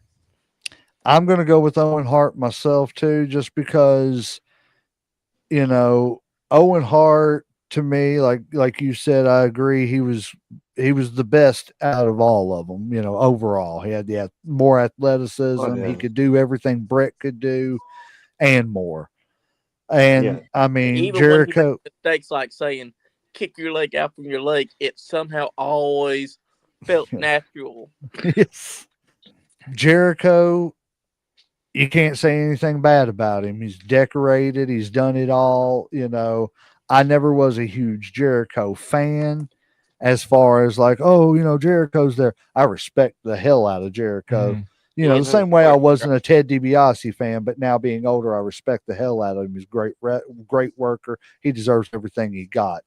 But in my opinion, anybody that's willing to turn on his brother and beat his own brother up because he's a whiny baby, Owen Hart's the man for me. don't See, forget like The king of hearts. match. I like the King of Hearts, though. I ain't gonna lie with that. See, like this is me. It's probably the hardest matchup that we've had so far because as much as of course, I'm a big Hart fan, and Owen, I think was technically more talented than Brett. I think he had the same ability or more, and I think he was better on the mic. But how can you like deny Jericho as having the most? I think what titles Intercontinental right of reigns. Yeah. yeah, yeah. Even though they did have that weird one where he was co-champ with China and all that weird shit, Yeah. Oh, they I don't did. even count that shit. I mean, honestly, but what do you had it like 9 times, 8 times, something like that? He did. 9. So I'm like, damn. That's a pretty long resume compared to Owen. As much as I like Owen, it's kind of hard for me to not give it to Jericho. To be honest, I mean, 9 times. Not to mention the Miz held him as long as Jericho has. But Mhm. No, look at the Miz has only held it 8. look That's at the right. look at the impact Owen had in such a short time compared Oh, to yeah. the impact that Jericho has had in double that time. I don't know. Jericho's Exactly. pretty massive, man. I mean, like He every is. place that Jericho goes, he's a world champion. And like, we're not even talking about world champion right now. We're talking about just the Intercontinental. But when I you mean, walk into any company, the name Owen Hart is revered. Yes, it's Yeah. partially because of the tragedy of how he died, exactly. but you cannot deny that if that tragedy hadn't happened, we were watching a future multi-time world heavyweight champion, We That's are, probably more times than his brother. but I can't 100%. go by what ifs and maybes and all this. And if grandma had balls, she'd be grandpa. But I mean, that's not the case and shit. That's a good one. I I like can that. see that visual. Bullfrog I can got wing and only wouldn't bump his ass when he hopped.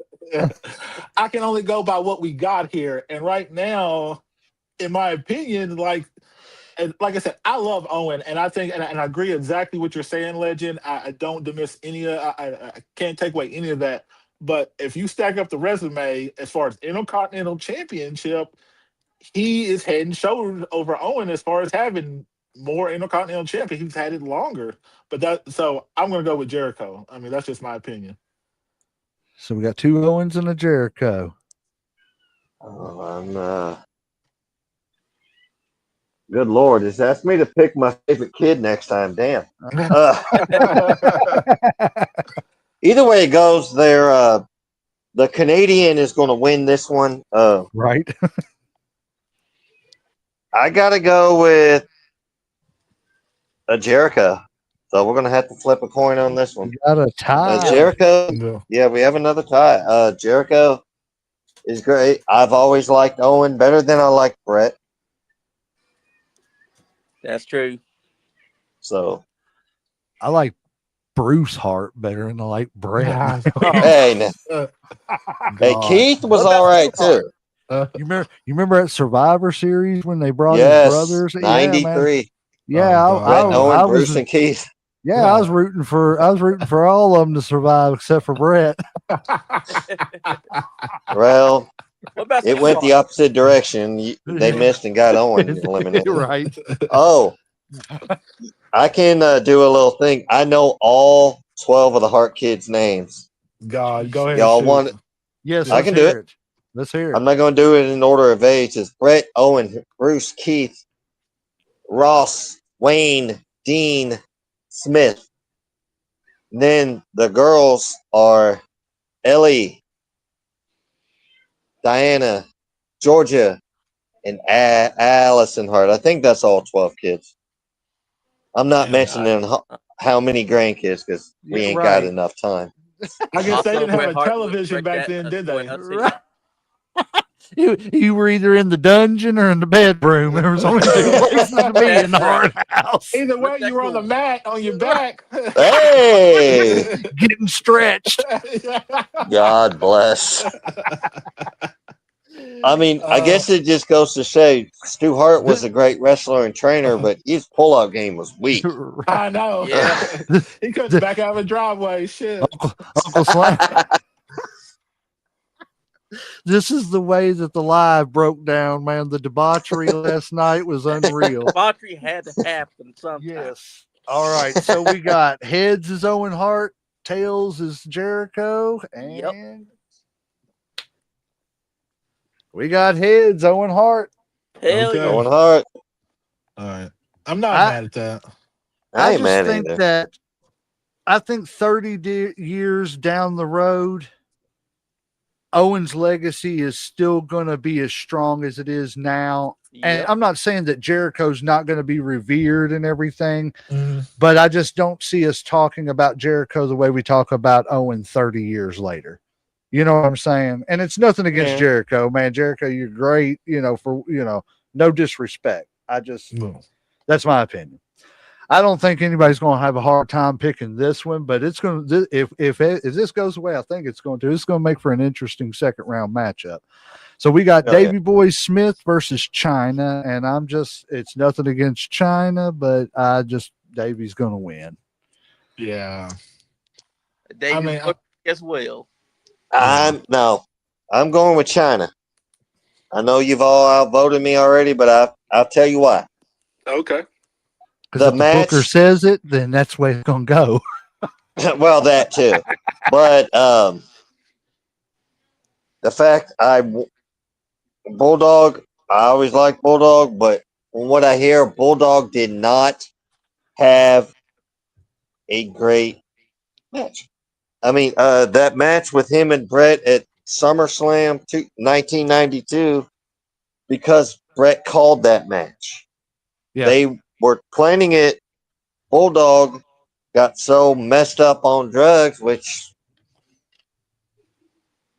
Brett called that match from start to finish, and you could never tell. So I cannot give any credit to the Bulldog. Mhm. So I'm by default, my choice goes to China, Understandable. to When you Joni. go out there and do something like that, you're putting yourself and the other performers at risk, and you just don't Yep. do that. You got to be more responsible.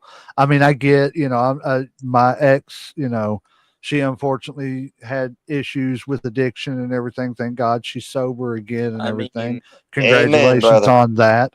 I love hearing we that. we got our issues and everything, but that's neither here We nor all there. do. I'm glad to see she's doing better, and I like so being affected by addiction, you know, I can understand where you're coming from and everything, about you don't put other people at risk because of the things that you're going to do, as far as extracurriculars.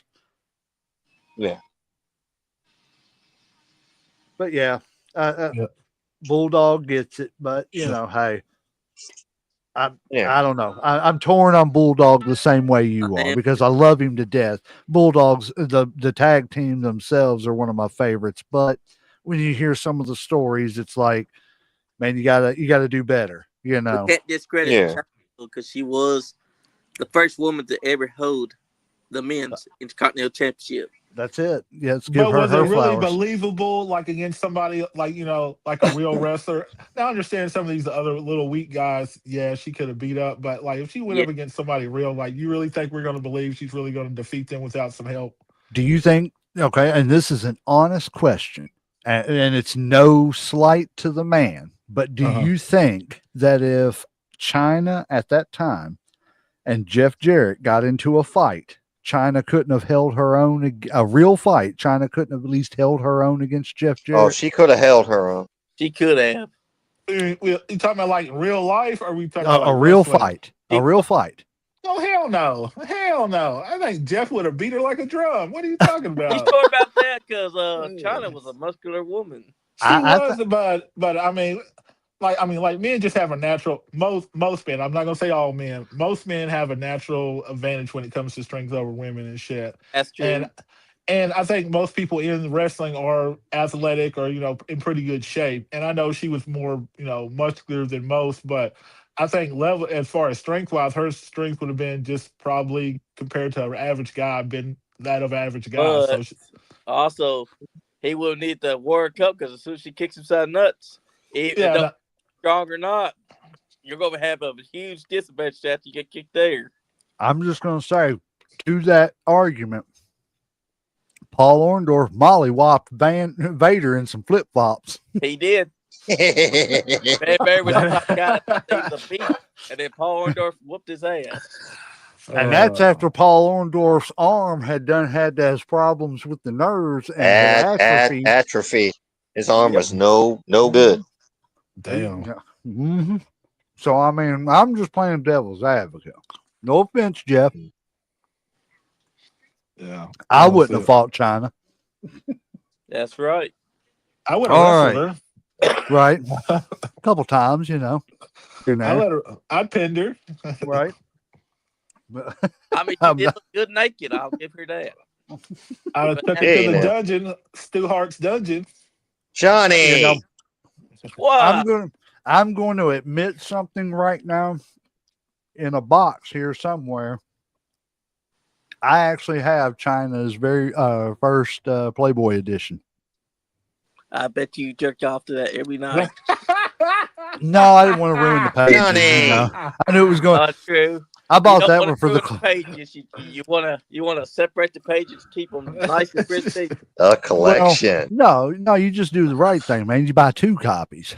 One to put up and one. Hey, too much information. The other copy I had to throw away. All right, let's get back on track, one guys. solid brick at that point. That's right. All righty. Eddie Guerrero versus Double J, Jeff Jarrett. I think this one's pretty easy. Eddie, he's greatest, in my opinion, that ever came out of Mexico. So that's no disrespect to Jeff Jarrett. He's held his own and had a great career. But I think Jeff Jarrett has also been pushed a few times when he shouldn't have been pushed. You're right. So I'm going to go with Eddie. I'm going for Eddie too, because Eddie Guerrero did not write himself to become a world champion in his own company they owned. Yeah, I got to go with Eddie too, man. I think it's kind of easy on this one. I mean, if you've seen some of the matches Eddie had, it's pretty self-explanatory and shit. Plus, he's a man on how he won it from China. Yeah. He made it seem like he actually did it, but he was gritting through his teeth. Mm-hmm. And I think, kind of like Owen, like we would, would probably be saying, like, if he hadn't, passed away so early, he would have been, multi-champion. Of course, he was a world champion, but I think he would have had, a lot more world championships, easily. And according to Eddie Guerrero at that time, he didn't feel like he deserved the title because that pressure was so immense that he felt it just holding the WWE championship. So when they were talking about wanting to put the world heavyweight title on him, he felt like he didn't need it. He felt like for now, he just wanted to continue to wrestle inside the mid card and build that up. And then maybe one day he'll go for the title.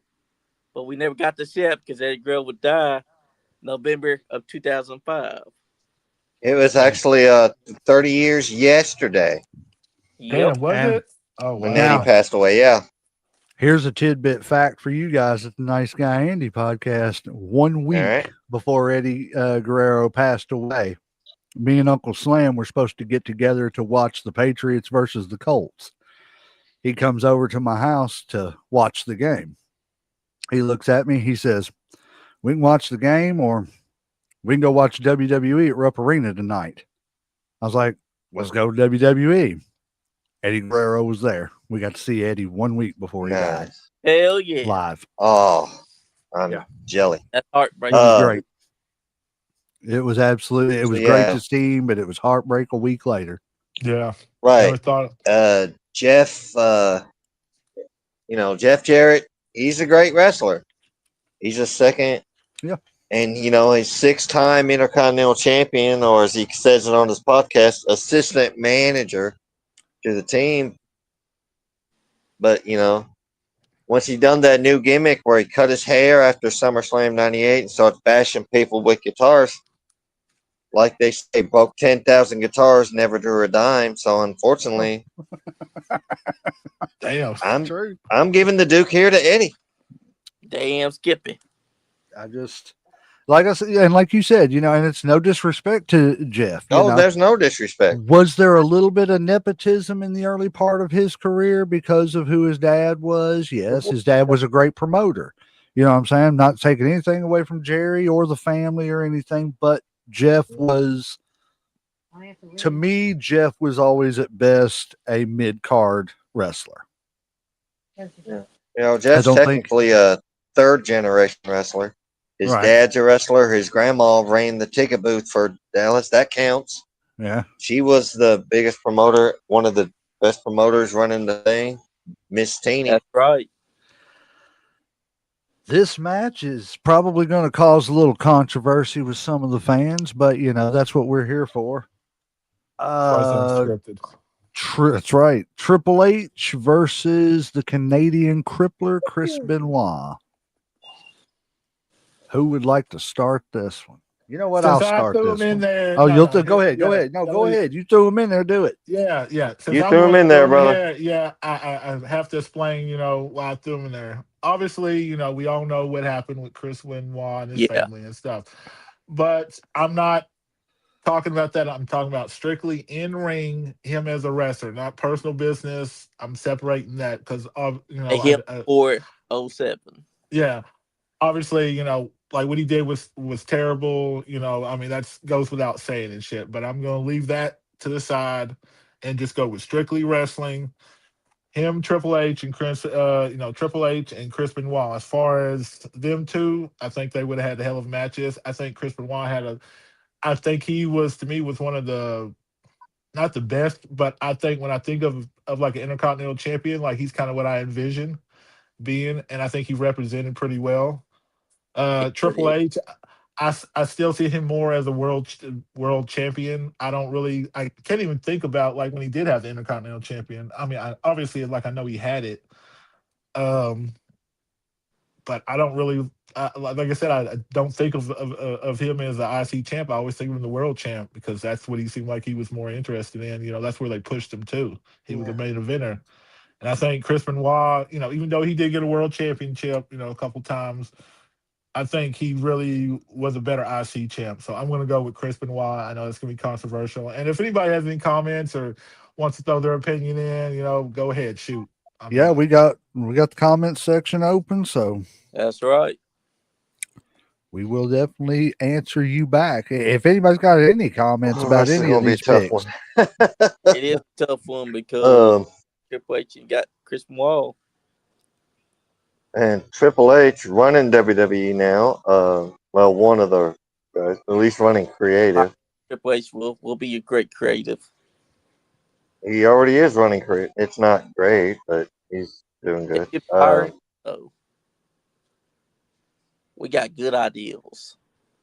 No, you don't. I'm going to.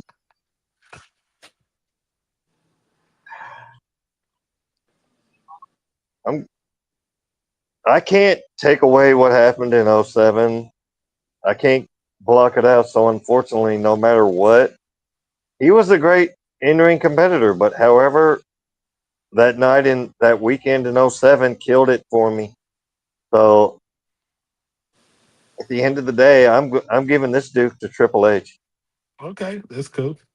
And I'm not a fan of Triple H's in-ring work, especially during his reign of terror from 02 to 04. To play it simple for me, the reason why I'm going for Triple H is because we're not talking about the Triple H that won world titles. We're talking about the man who had great feuds with The Rock for the one and only Intercontinental Championship of 1997 and 1998. He And never. that is stepping stone to becoming the world champion. People forget that he had to claw his way to get to that back to, because he wasn't always a world champion. He was having to fight, claw, and get his way to that spot because at one point he was getting punished for the curtain call incident. And then he had to keep on clawing and clawing and clawing. The IC title was his way to get back into it. Taking nothing from Chris Benoit. Chris Benoit was a great wrestler. He was a great IC champion. He could get it done. The crippling crossface was a great finisher. But I'm going to have to go with Triple H and his pedigree because at this time, he is with DX and he is the best that he was at that time. I'm torn on this one. You know, I'm a conspiracy theorist through and through. I love a good conspiracy. And I love deep diving into stuff. That weekend was definitely a tragedy. I want to believe that, you know, something else happened besides what the narrative was. I don't want to believe that a man could do that to his wife and kids, but that's not the reality we live in. I'm not saying that means he did do it. There's only 3 people that's ever going to know what really happened, and they're not here anymore. That's right. But I try to go by just what happened in the ring. And there's no doubt that Benoit was a great performer in the ring. He wasn't the best promo. You know, he was one of those guys that needed a mouthpiece. But at the end of the day, I'm kind of like Sean John. I have a hard time getting past it. It's hard. And I got to go with Triple H. Okay. That's right. All righty. Our next matchup starts the second round, and that is Round 2. fight. Ooh, this gonna be a tough one right here. Have you ever heard just a little joke here? You ever heard the old joke about roommate? Here's his other roommate and their partner in the bedroom doing their thing, and all of a sudden he kicks in the door and says, "Player 2 has entered the game." God. Oh, man. This is going to be a tough one. Yes, it is. We got Gunther, however you say it, Gunther. versus Mr. Perfect Kurt Hennig, the man who could throw an 80-yard pass to himself. Hell yeah. Simply perfect. That's right. Because he is what he says he is. And he says he's perfect. Damn. Now, is he coming to the ring with Bobby Heenan or Coach? I would Bobby Heenan. Yeah. The best perfect was with Heenan. Yes, Yeah. it was. I don't even know. I don't even remember Coach doing anything other than the match at SummerSlam. And he's taking on the longest reigning Intercontinental Champion himself, Gunther. So it's a tough choice. Well, we know Perfect's, no matter what's going to be flying around that ring. Oh, yeah. He's going to sell for Gunther. Shoot. That was his gimmick right there, selling. Mm-hmm. It's tough for me. Yeah. I'm going to have to choose Gunther to go on this one. I'm going to have to go with Gunther. I'm going to go with Gunther just because I think Mr. Perfect was enough of a professional that Perfect was kind of like Undertaker and, you know, some of these other guys that, you know, Hogan needed the belt to be relevant. That's right. Piper, Undertaker, and I think Perfect fits into that. You know, he didn't need it to be relevant.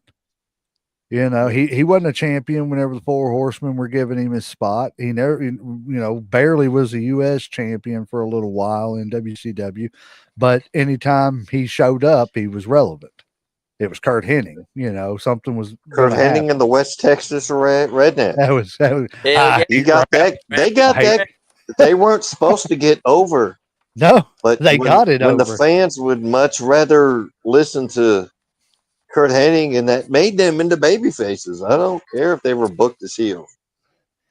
So are we That all going Gunther? rap is crap. It's closer than I would like, but because I really like Perfect. Like I said, I mean, I always thought he was one of my favorite wrestlers back in the day, especially the Perfect Plex and shit. Because that's what my finishing move. Shit on my brother, of course.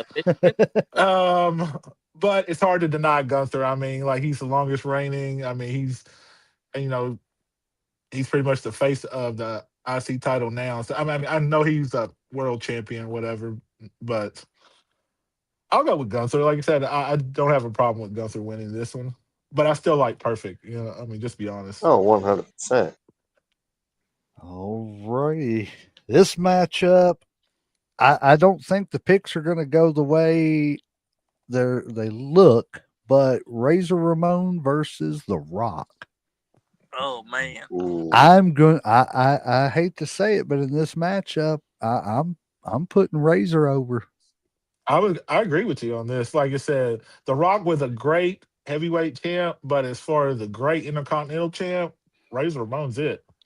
For I 2 or 3 years in the WWE, Razor was who you put your guy up against to see if he could go past that Intercontinental level. Mm-hmm. Yep. Ramon for me. Razor. I We can't. Yeah, Nothing against The Rock, but Razor was the all around package.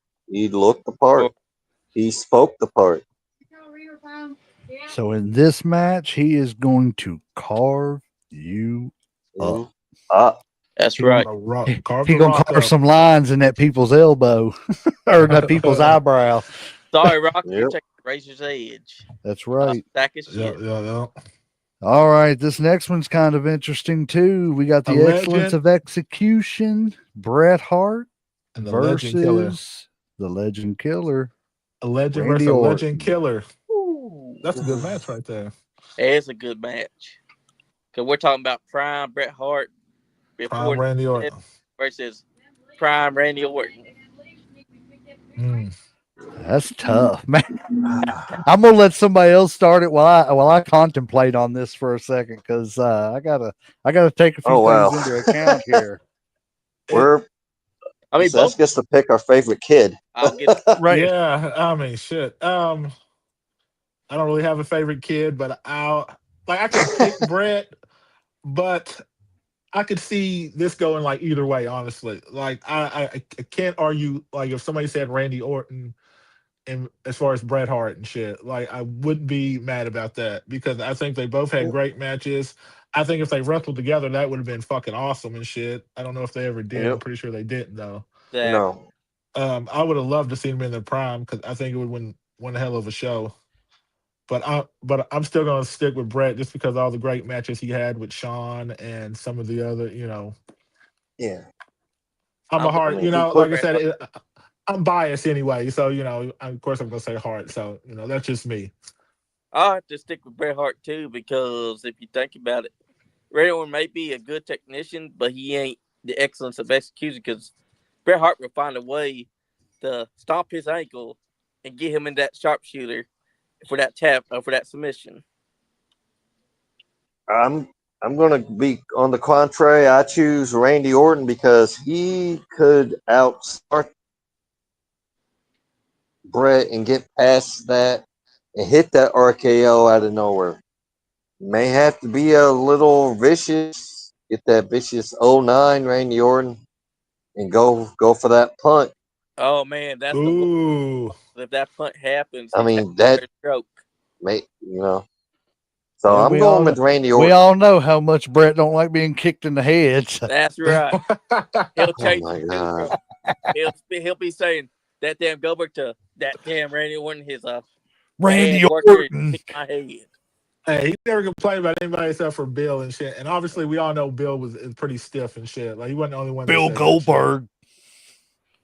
So, Damn. Bill Goldberg.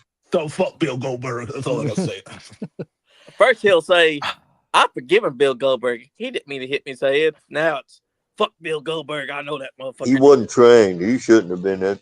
Hey, he Shut cost up. him a lot of money on the table and shit. Like I said, man, he left a lot of money on the table because of Bill's goofy ass and shit. And they were going to move him to be a world champion. And then once he got it hit, it fucked up the whole storyline And for the the WCW shit. and the funny thing is And that he then had Goldberg busts his arm up, loses 6 months of his career, yep. almost his arm. And then Bret Hart had that concussion where they were having him go out there and try to wrestle while he was still concussed. Yep. And that was making it even worse for him. You can blame that one on Vince Russo. Yeah, that was stupid on his part. This one's hard. But if we're gonna go based off Intercontinental Championship, to me, Randy's yes, he's held the Intercontinental title, but his story wasn't really a part of the Intercontinental title. Brett's story, the Intercontinental title is really woven into his story. From going from a tag team wrestler to, singles and, being the man that dethroned Mr. Perfect to win, his first Intercontinental title reign, which really skyrocketed him as a, single star. And then that kind of manifested into the whole Shawn and Brett rivalry. And then I just feel like Brett's story revolves more around that Intercontinental title. And even though, what is he, a 2-time champion? Mm-hmm. That's really, it's not a lot. But when I think of the Intercontinental title, I think of Bret Hart. I don't think of Randy Orton. I think of world titles. I think of Legend Killer. Intercontinental titles, not what pokes out at me. I think of youngest world champion of all time. Yeah. At that point, I can't remember if he still is. So for me, as much as it really chaps my ass to say this, Bret Hart gets the nod here for me. All right. Bret Hart said, "Love it, live it, and learn it." Because he's going to brag about it all this time. Bret Hart said, never mind. I ain't going to do it. He said, I'll say I'm that going to for be later. nice. I'm going to be I'll say that for nice. later. I might want to have him on the show one day, Yeah, let's see if you talk tough if we ever get him on the show. I'll be like, yeah, talk that shit. Keep that same energy. I might have a concussion that day. I don't know. No. That energy with Bret Hart when you got him on the show. Yeah. I want you to keep that same energy if he ever gets on the show. Remember, he had put Will Sasso. No, not if, when. Right. There you go. When he comes on the show, I want you to keep that same energy. Hey, got to keep that positivity going, guys. I'm just going to sit in the corner, and all you're going to hear from me all show is going to be Bill Goldberg. You know what Bret Hart's going to do is go, look, stop what he's saying. Look at you like, are you okay? I'm like, yeah, Bill Goldberg. That badly? Like, hey, Brett, when you see this, hey, Brett, when you see this, I'm kidding. I can't speak for the other three, but I'm kidding. I am too, Brett. I'm not a fan, but I respect you. Hey, I got love for Brett. That goes without saying. So, right, Uncle Slam will definitely sit down and talk to you. Oh, fuck yeah, I'll chop it up all day. Hey, I'm not gonna lie. I you like Brett, Brett's version. Oh God. I like Brett's version of the sharpshooter Scorpion Lock better than I like anybody else's. Yeah. I like Sting's because Sting's was before Brett's, but Sting's, there were times when Sting's kind of looked lazy. Yes. Yes. Where he just wasn't cinching it in. Brett was down there bending the shit out of your back and everything. Your foot was in the back of your head with Brett. Bret Hart was even doing the figure 4 around the ring post, which would look fucking great. Didn't he have to tell somebody in ring how to do it? Sucked. Who was he wrestling? And they were trying to do it, and like he had to tell them how to do it the right way and shit. Stone Cold. Yeah. No, he was putting the sharpshooter on Bret Hart on Shawn Michaels at Montreal, and he had to tell Shawn, "Hey, switch my legs the other way." Yeah. No, he's okay. talking about the ring post figure 4. Oh, no, that no, one. Wasn't it No, it wasn't. No. Stone Cold? He was trying to tell him how to do it. No, How no, to no. like, No, because I he was was talking about telling him Shawn how Michaels. to fall back without hitting his head on the floor or something. Yeah, like where that. Brett, I do where you had remember to a hold story your like that. guy's foot. Yeah. I was Yeah. talking To about hold the the Shawn foot. Michaels one or whatever. Yeah, but no, during the match at Montreal, Oh yeah. Sean was if you look at when Sean puts on the sharpshooter, he started the wrong legs and then immediately switched the legs right the other way before he spun him around. Mm-hmm. It was like like Brett loading the gun and then handing it, sit here, shoot. That's exactly what Pretty he much. Yeah, that's what it was. Because no one could do it like he could. And they tried. Even So the today, when you see people try to do sharpshooter like They Bret Hart do it, they fuck up on it. worst even sharpshooter was The Natalia. Rock. Yep. Who? The Who'd you say Rock. had The Rock's Oh, weird ass God. Yeah, sharpshooter his looks. sharpshooter was the weirdest because he wasn't even trying to cinch it in. He'd No, lock it in just to be flashy. And he had your legs crossed at your ankles, like all up Yeah. here and everything. Yep. Barely even. Yeah, I didn't like it. Yeah, and like he it would wasn't not cinch believable. it either.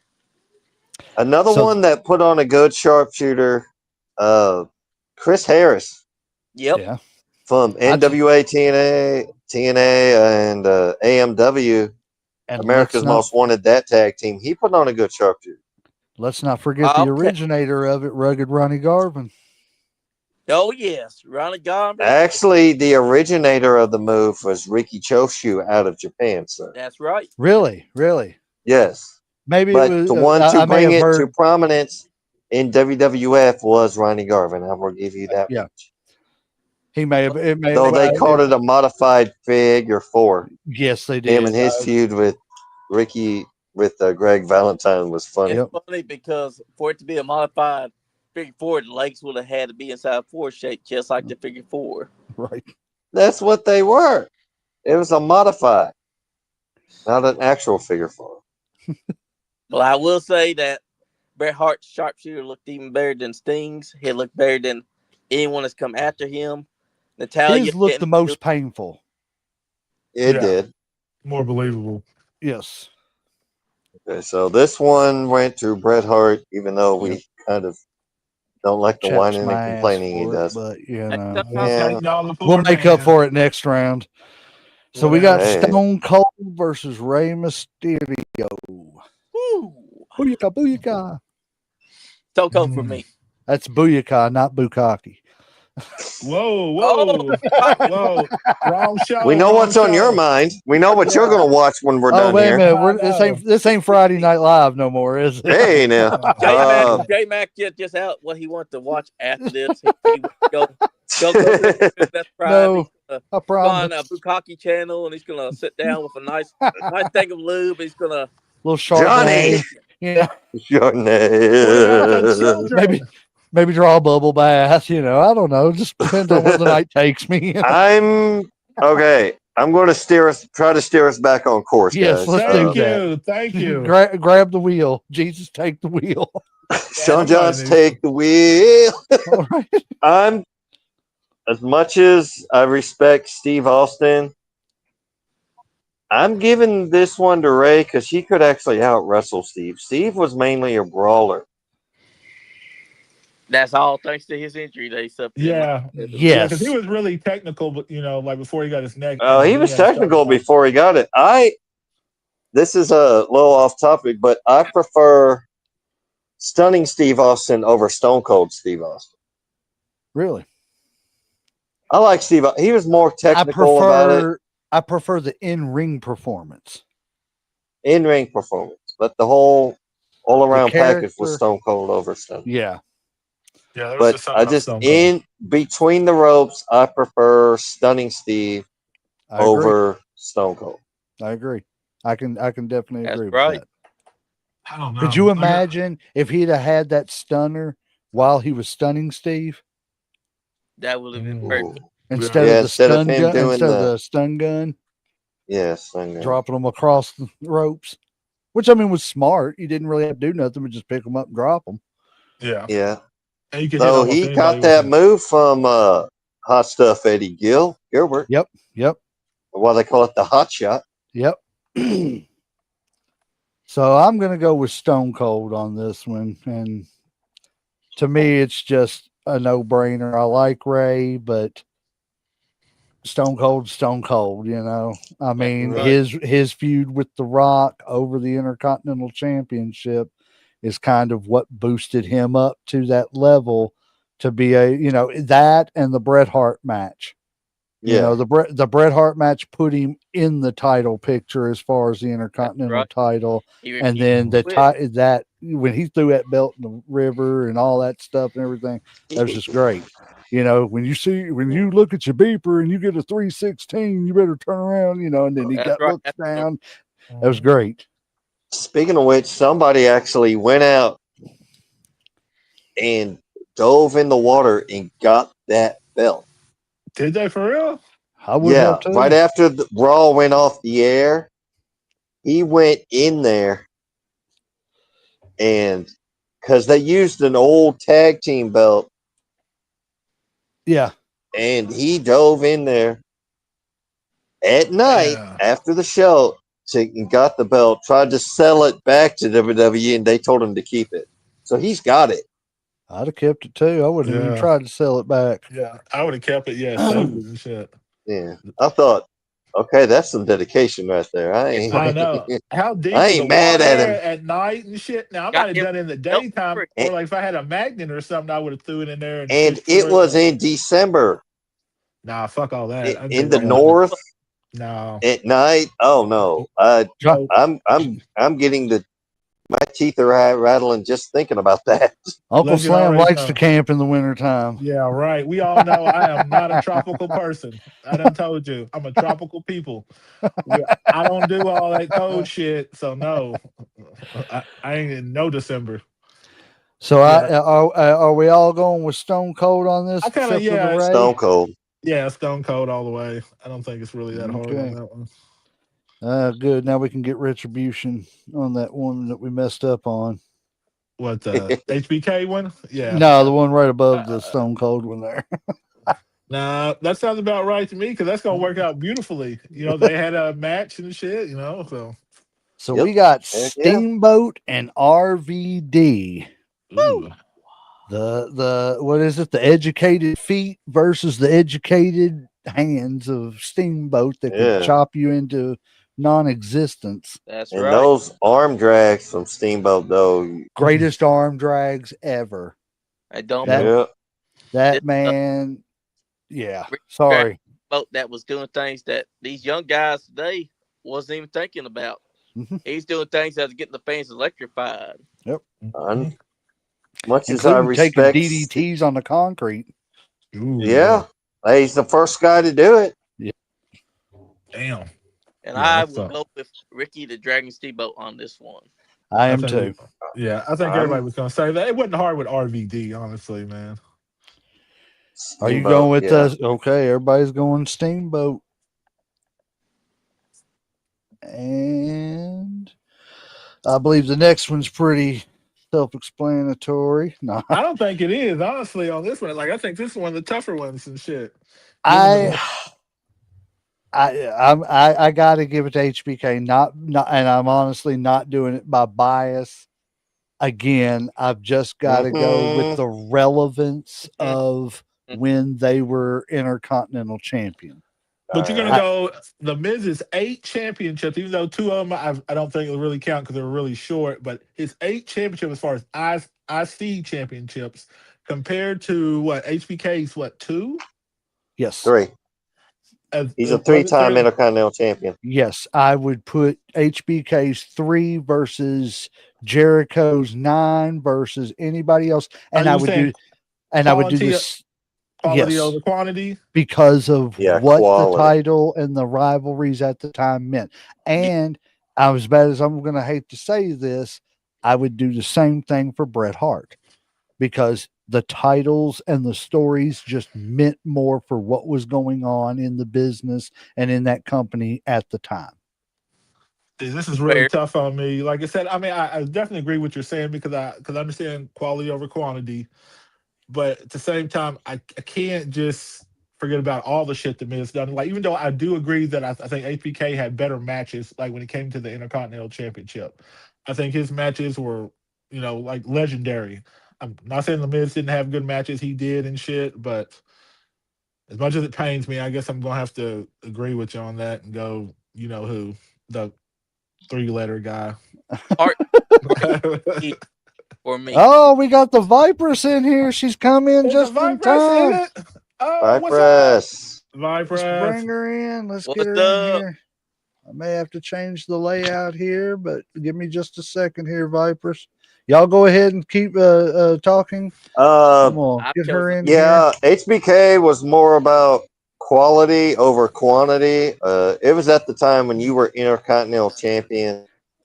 You were meant to be something. It wasn't just you weren't given a title to collect it.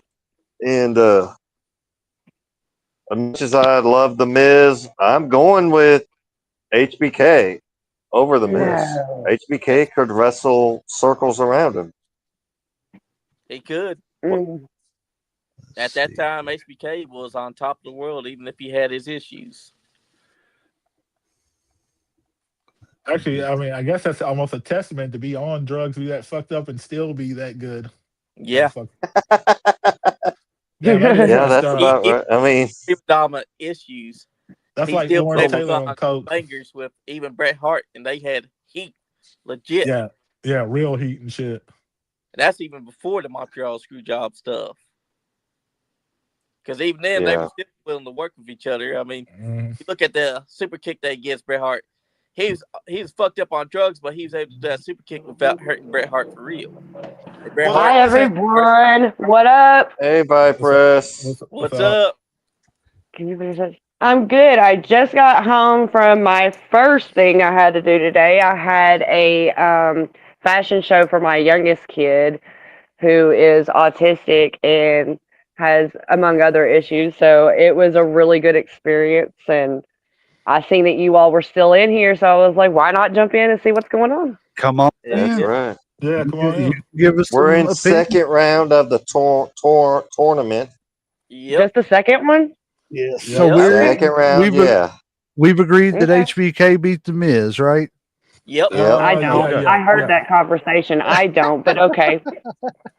All right, well, go ahead and tell us what you think. Yes, tell us what you think. You're Let's here. hear it. Thoughts? If something would have happened with Sean to like the drugs got too bad, he wouldn't have had the career that he had. But the Miz was able to contain all of that, and I've been on drugs before, so I totally get it and understand it. But like, I think that the Miz could be here longer than Sean could, actually wrestling wise, and I'm not talking about like show wise because I know that Sean does NXT and stuff, but I mean I don't know. That's a hard one to choose anyway, Sean or the Miz. It So I is get hard, that. but my whole thing was just like at the time that Sean was the Intercontinental Champion and him and Brett were, dishing it back and forth and everything. That was what was driving the company at the time. And That's it's right. nothing Right. against Miz because I love the Miz because he's always done what the company needed. But I don't Right. think that any of his championship runs was what was driving the company at the time. You know what I'm saying? It was a good story for, where it was and what it was doing, but it wasn't what was carrying the company. And that's where, like Uncle Slam said, quality over quantity. Yeah. On the Right. contrary, in 2016, when the brand split happened, Miz was running things as IC champ on He SmackDown. was. Yes, he was. He was running the show.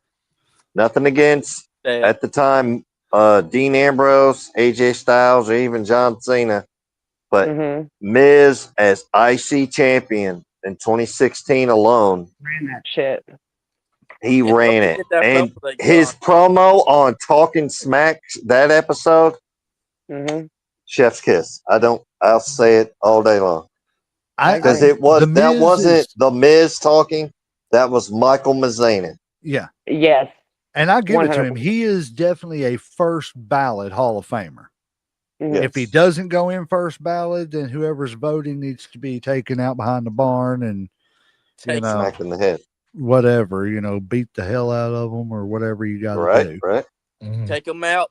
Right. So our next match is going to be the British Bulldog versus Owen Hart, tag team partners and champions fighting each other. And Family. we've actually like got that. to see this at one point in time, We did. if you Yeah. remember.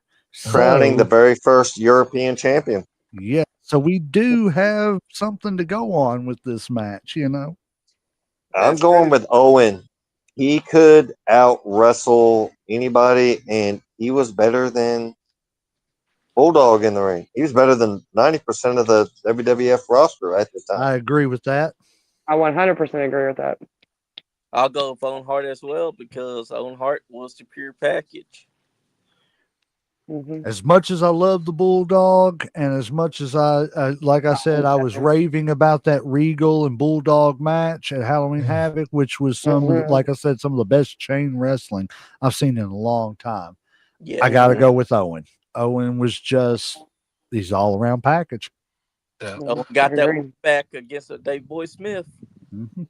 Yeah, it's Yep. kind of hard to argue against all. I mean, pretty much what y'all Owen said Hart. on that. I mean, I just think that as much as like Davey Boy Smith, he was never as big as Owen was. Like he was never going to be as big. And I think I don't think Owen had a ceiling or whatever. Like when it came to it, I definitely would have believed eventually he'd been a world champ, but that's not what we're talking about. As far as IC champs, I think he pretty much dominates on this one. So we'll Mhm. go Owen on that. And I think Bulldog kind of held himself back a lot too with his addictions and stuff He too. did. Some people it does, and It some just people seems to be the it don't. time, man. Yep. Everybody was just able to do their drugs and handle their own. Yep. Yep. So the next match we got is Eddie Guerrero and Trips. Triple And H. who? Triple Triple H. H. Oh. Yeah. Yeah. As Mm. Intercontinental champions, As Intercontinental champion. go. Yeah. See, I don't I think couldn't Triple tell H. you a memorable thing about Triple H's Intercontinental run. Yeah. The I only can't thing either, honestly. Either of his all threes. was As the Rock. him holding the title. Him Mhm. chasing the title was better.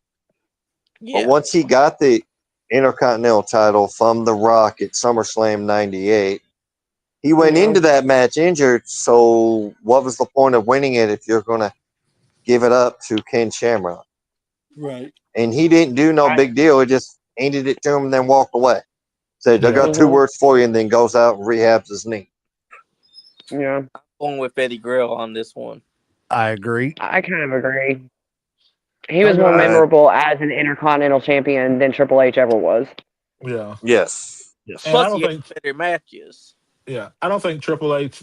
Obviously, like I didn't agree with Triple H getting past Chris Benoit, but and I only think he did because of Chris's off off screen Yeah. issues. I think if he hadn't done that and we were just talking wrestling, I think Chris Benoit would have passed Triple H as far as the IC. I So, wasn't here for that, but I agree with that statement. so I think it's kind of easy for me with Eddie because I think, like I said, I don't think Triple H should have been this far up. Even beat Chris Yeah. Benoit, yeah. Yeah. So yeah, Eddie, and plus Eddie was to me Eddie all the was, way. you know what I'm saying, like he was a like Intercontinental champion. He. Plus, he's good at lying, cheating, and stealing. Yep. But Can't see, beat he that. was Intercontinental champion before he did that. That's right. So, And yeah, that came in after the fact.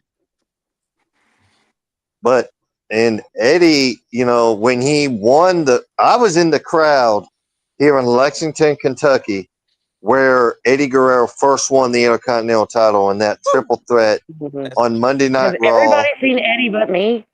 I Okay, mean, I swear that's how I think sometimes. Like everybody's seen Eddie but me. I haven't. Unfortunately, Oh, I think it's too late at this point, though. oh, stop that! It's Stop okay. that! You can always come may back have missed and dominate the you may have missed your shot there, friend. Right. Yeah, I didn't even start watching until after he had passed away anyway, Yeah. so I was just screwed all the way around. Yeah, it sucks Well, that we thank lost God for it. Peacock and the WWE Network, so you can 38 catch up. Oh yeah. Oh, I've been Mhm. watching. I watch all day, every day.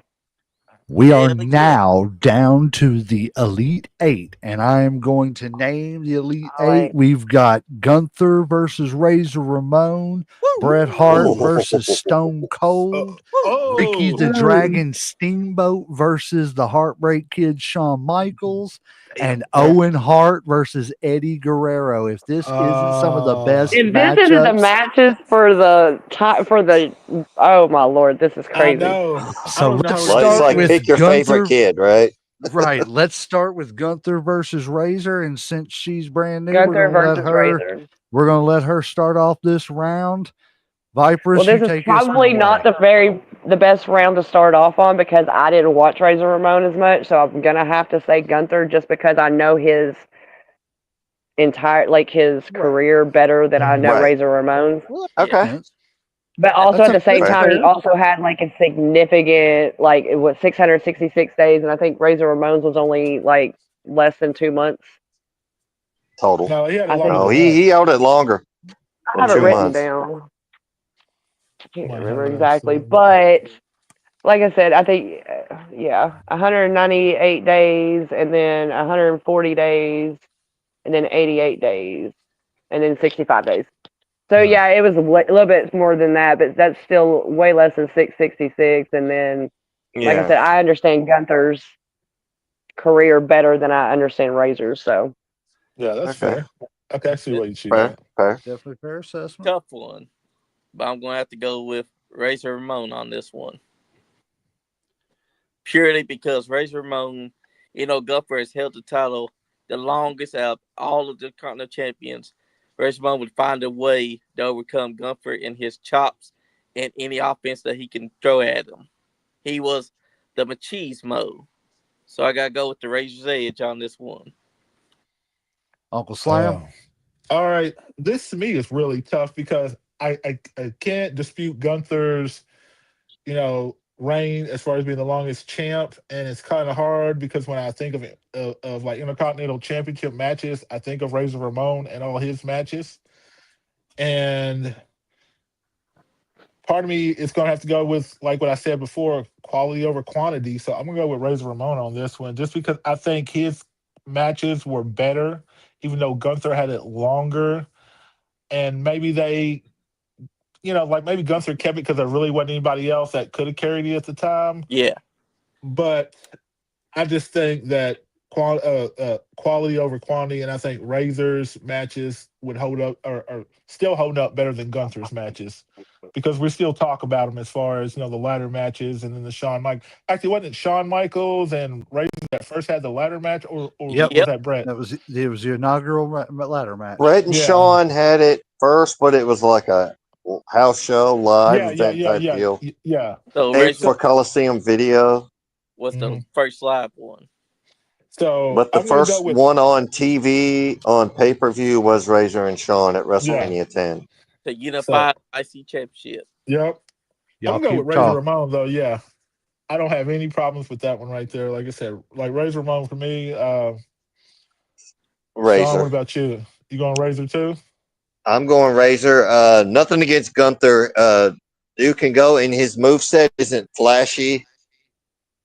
It's he just beats you, wears you down, slaps on that sleeper hold, rear naked choke, whatever you want to call it, Uh, That's and right. he just. But Razor, he could out wrestle you, outwork you. He'll find a way to slap on that Razor's edge, and bada bing, bada boom. That's right. And he yeah, I will don't have. find a way to hit that fall away slam on you, no matter how big you are. See, I'm not a huge fan of Gunther just because it's kind of like he said, like he's not very flashy. He doesn't really do anything explosive. He's just a kind of old school wrestler. He just wears you down, like you said. And I mean, he's got some of the probably the best chops out there and shit. As far Yep. as when it comes to it and shit, I would hate to be hit with one of those. There ain't no way Especially and if they shit. sound like shotguns when he hits you with them. Yeah, I know. God, probably take a nipple Yeah. off or some shit when he But hits like you. you said, chopped him the hardest that he's ever been chopped. Get it through the Really? blood. Damn. Panta. chopped Gunther the hardest. Yep.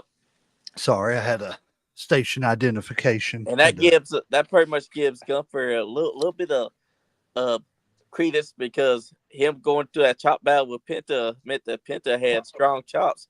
But I'm still gonna say that either way, Razor Ramon's finding a way to pick him up for a fallaway slam and then hit that razor's edge.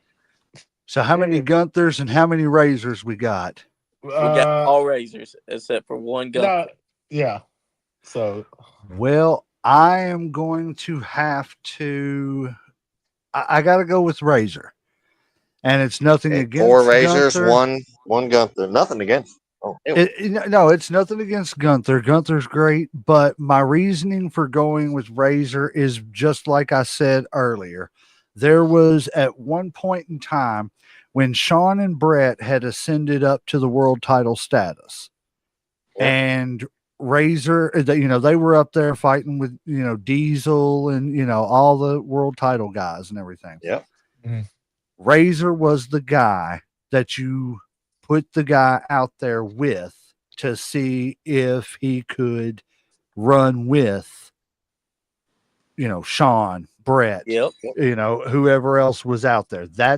He was the measuring stick for a few years as far as that goes, kind of, in my opinion, I feel like that's kind of like the role that Arn Anderson played in the NWA, with that World Television Championship. He was the guy that, if you could get out there and go with him for 10 minutes on TV, we'll start looking at you to see what you can do for 15 minutes, 20 minutes, I just feel like Razor, it's nothing against Gunther. I like Gunther. Gunther's one of my favorite guys out there now. And I think in 20 years, Gunther's going to be known as one of the greatest heels that's ever wrestled. But I think right now, at this moment, Razor's got the edge just because of the role he played. you and them puns, I swear. Razor's got the edge. They're good puns. I'll give them that. Razor's edge. He's going to carve you up. So Razor got the nod. Yeah. Mhm. Yep. All righty. And I'm okay with that. We have Bret the Hitman Hart versus When You Hear the Glass Hit Your Ass, Stone Cold Steve Austin. Vipers, I'll let you ladies first again. I'm going to go with Stone Cold Steve Austin. We got a nod for the cold man. I mean, I can't falter on that choice either because Stone Cold Steve Austin and Bret Hart, they have wrestled before many times. So we have a lot to go on from. Yeah. Yes. We have a lot to go on that one. All right. So we got 2 Stone Colds. Well, I'm going to go with Brett on this one, like I said. I knew he would go with Brett. Because, like I said, I mean, like when I think of IC Channel, the champions, I think of Randy Savage, I think of Bret Hart, I think of HBK, I think of Razor Ramon and shit. Like those to me are the first people when I think of an IC champ that pop in my head. I'm not saying I don't think of, like I said, Stone Cold to me is just always a world champion. Like I don't see him as a tag champ. I don't see him as an IC champ. I see him as just the world champion all the time, pretty much. Right. I get that. I can understand that. I Mr. choose. Encyclopedia. I'm going to have to choose Bret Hart because nothing against Steve Austin. I just didn't like Steve Austin going around giving the bird. I'm a foul mouthed individual myself, but It's overplayed. it was overplayed. Well, you kind of stated it earlier too. You enjoyed the Stunning Steve character better than you did the Stone Cold character. Oh, That is really? correct. You Yes, I understood.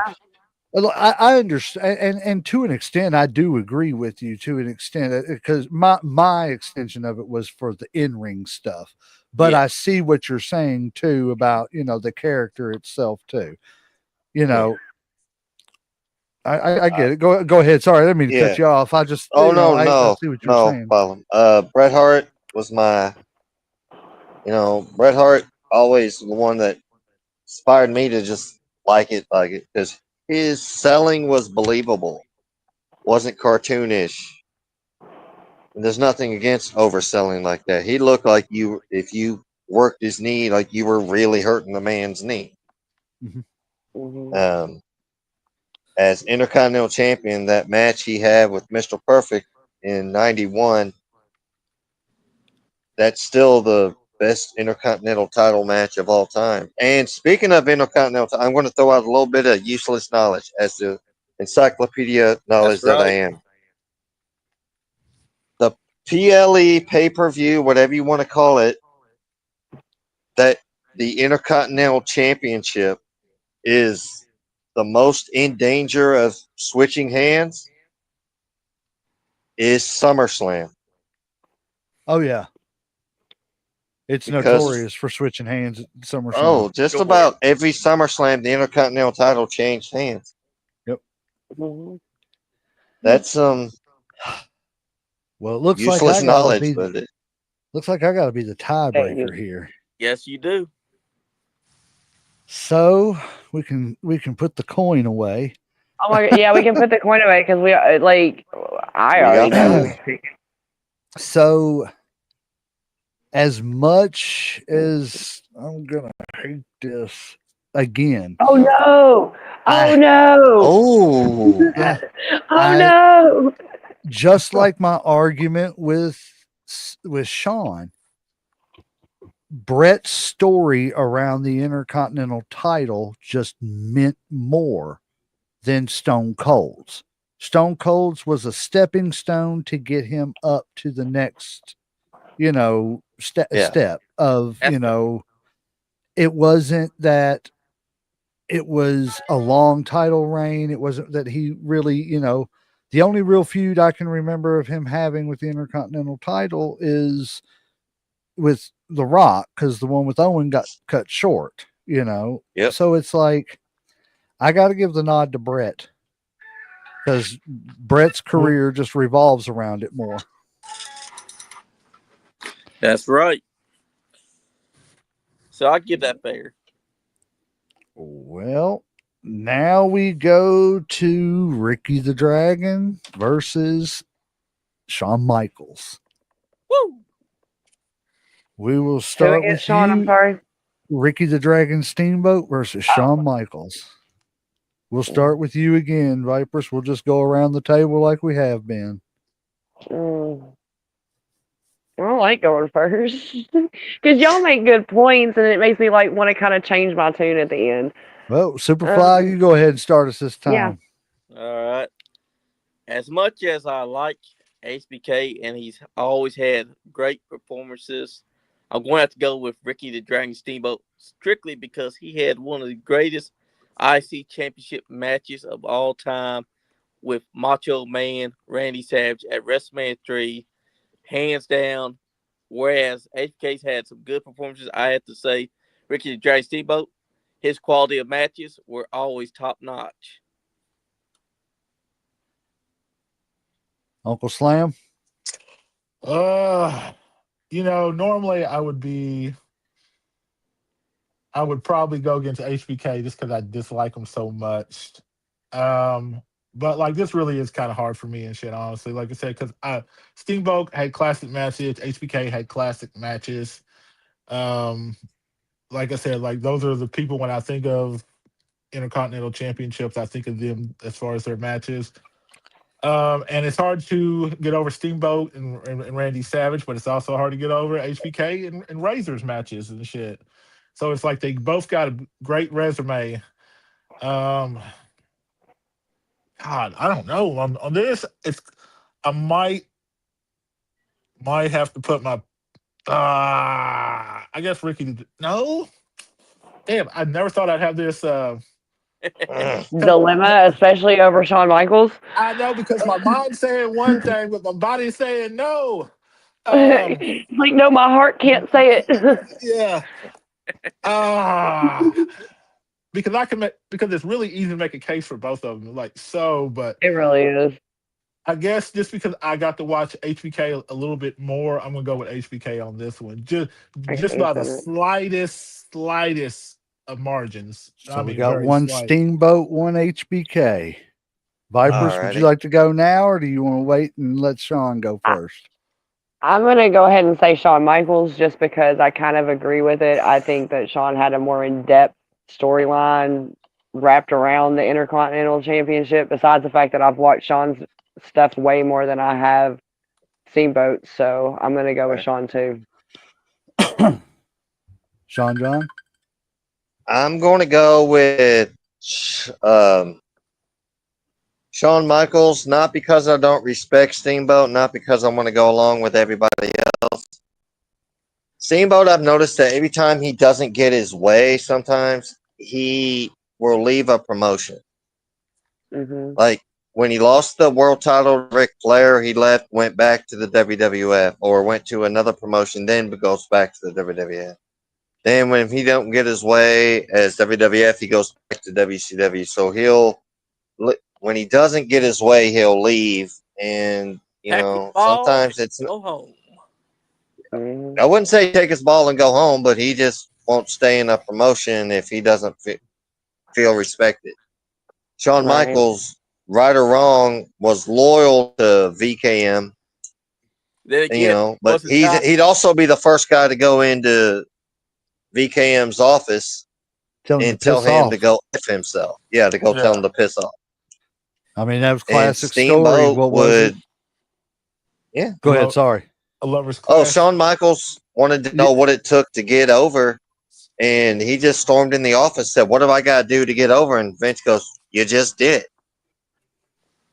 Well, no, I'm talking about the Triple H story where they walked in and they had him reading off of like a script, and he was like, "What the hell is this shit?" He's like, "I'm not doing this. I'm not saying this." He went into Vince's office. He said, "Vince, I'm not saying this." And he was like, "Well, you got to say it, pal." He's like, I'm not saying it." He said, "The problem is you think the honeymooners is funny. We think Beavis is Butthead's funny. This isn't funny." Crumbled it Oh, up. this was and right at the bounced it off start of his the chest. DX deal. Yeah. Yep. Yep. Mhm. I mean, but no, I mean, I don't know why. I don't want to speculate or anything like that because we're trying to have a serious, objective conversation here. But I don't know of too many stars that had that ability with Vince. I think The Undertaker could have done that, but The Undertaker was Yeah. always willing to go the respectful route first. Yeah. Yeah. Because I think Also, he was a goofy guy. well, the Undertaker even admitted that whenever the Montreal screw job happened, he was looking for Vince and was like, "What the fuck's going on?" And he said, he "You was got to go out there and talk. You owe that." Yeah. He was going to hide. Vince was going to hide in his office. Taker's like, "Nah, you got to go out there and explain yourself. That's it. You got to go in that locker room, explain And the yourself." hilarious thing is that Vince thought that he was a babyface after the Montreal screw job, and they had to He no became Vince. You're a fucking heel. You got He- to act like a fucking heel. He became So the I don't biggest understand heel why in he the thinks he business. would have been a babyface after that anyway. That doesn't make any sense in the world. Exactly. And Vince McMahon was type guy to do something heel and think, oh, the fans will love me because I'm the biggest babyface that there is. No, Vince, you the fucking No. heel. You go out there, you be a heel. Yep. Hmm. So we've got what do we got here? We got who was your choice, Sean? Steamboat. Okay, I mean, so Sean. I said Sean. Okay. I don't know why I said so we got Steamboat. we got 3 Seans and 1 Steamboat. Yep. I am going to go with Sean for all the reasons that I've stated before, because of the relevance of the championship runs. But I also want to say that I love Ricky the Dragon Steamboat. He is in my personal top 10.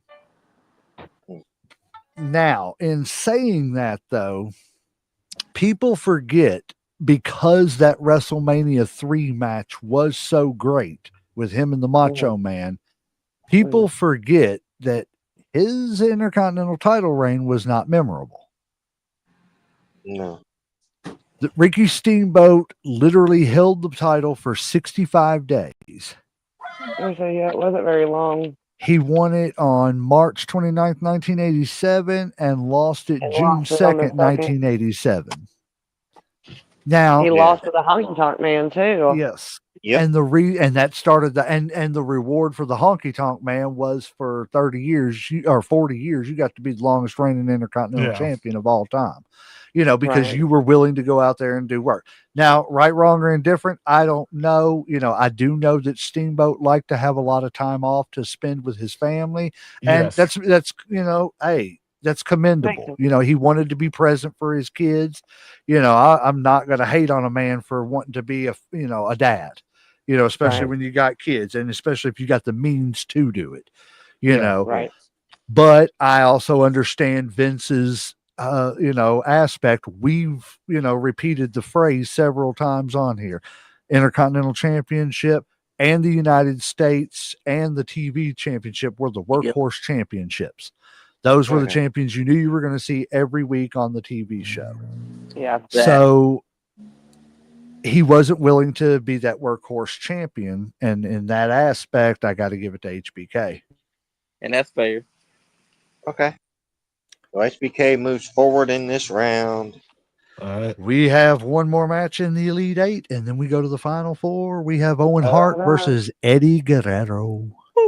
Oh man, why you gotta put them two together, son? I know this Like, shit's getting come hard. on. It's getting That's hard. Yes, it is. I've been Hard. thinking about I this don't one, wanna so pick I will this one. start this one out.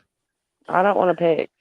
As much as I just don't wanna didn't pick. want to, I gotta go. I gotta go Eddie Guerrero on this one. As great as Owen is, I still think Eddie slightly outdoes him, just in the fact A little of bit. I think Eddie was a little more crisp in his in-ring skills, and I think he was a little bit more technically sound. Yeah. It's nothing against Owen. Owen can go Sure. out there and have a 5-star match with, a broomstick. But I think Eddie was just was one of those rare talents. And I'm going to throw him in there. He was a rare talent like an HBK, like a Bret Hart.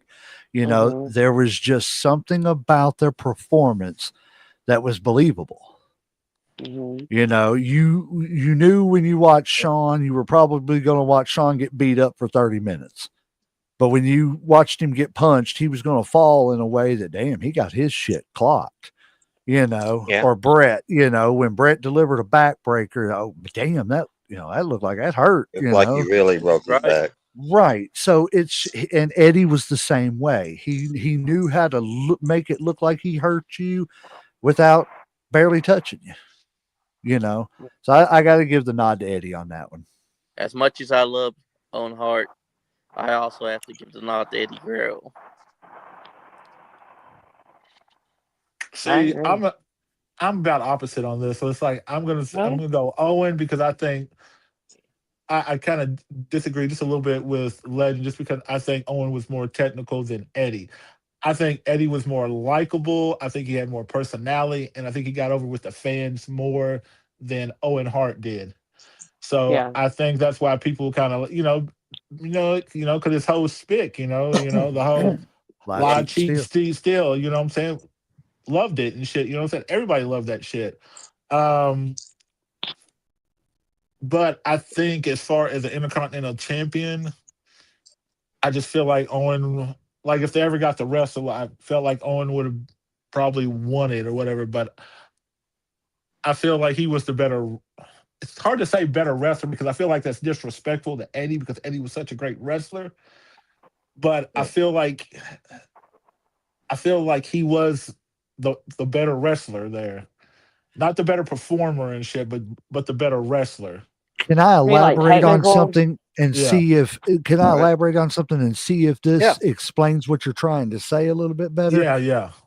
So, like, to me, there's a difference in being an American high flying wrestler. Mhm. That's an Owen Hart, a 1,000,000%. Shawn Michaels, Mhm. people like that. Then you have Eddie Guerrero and Rey Mysterio, who are luchadors. Yeah. They're known for doing Totally the different. flips, the Yeah, Hurricane Ranas, Mhm. using their legs a lot more, the ropes and Yeah. stuff and Yeah. everything. A More high combinations, flyer used the ropes, but to only an extent. Mhm. Is that more of a accurate Yeah. description? Yeah. I mean, kind of, like I said, I mean, their styles are different, but I think that, they're the type like they could wrestle with anybody, and like obviously they did and shit. You know what I'm Yes. saying? I could see you putting Eddie or Owen with anybody and still having a great match. Mhm. Right.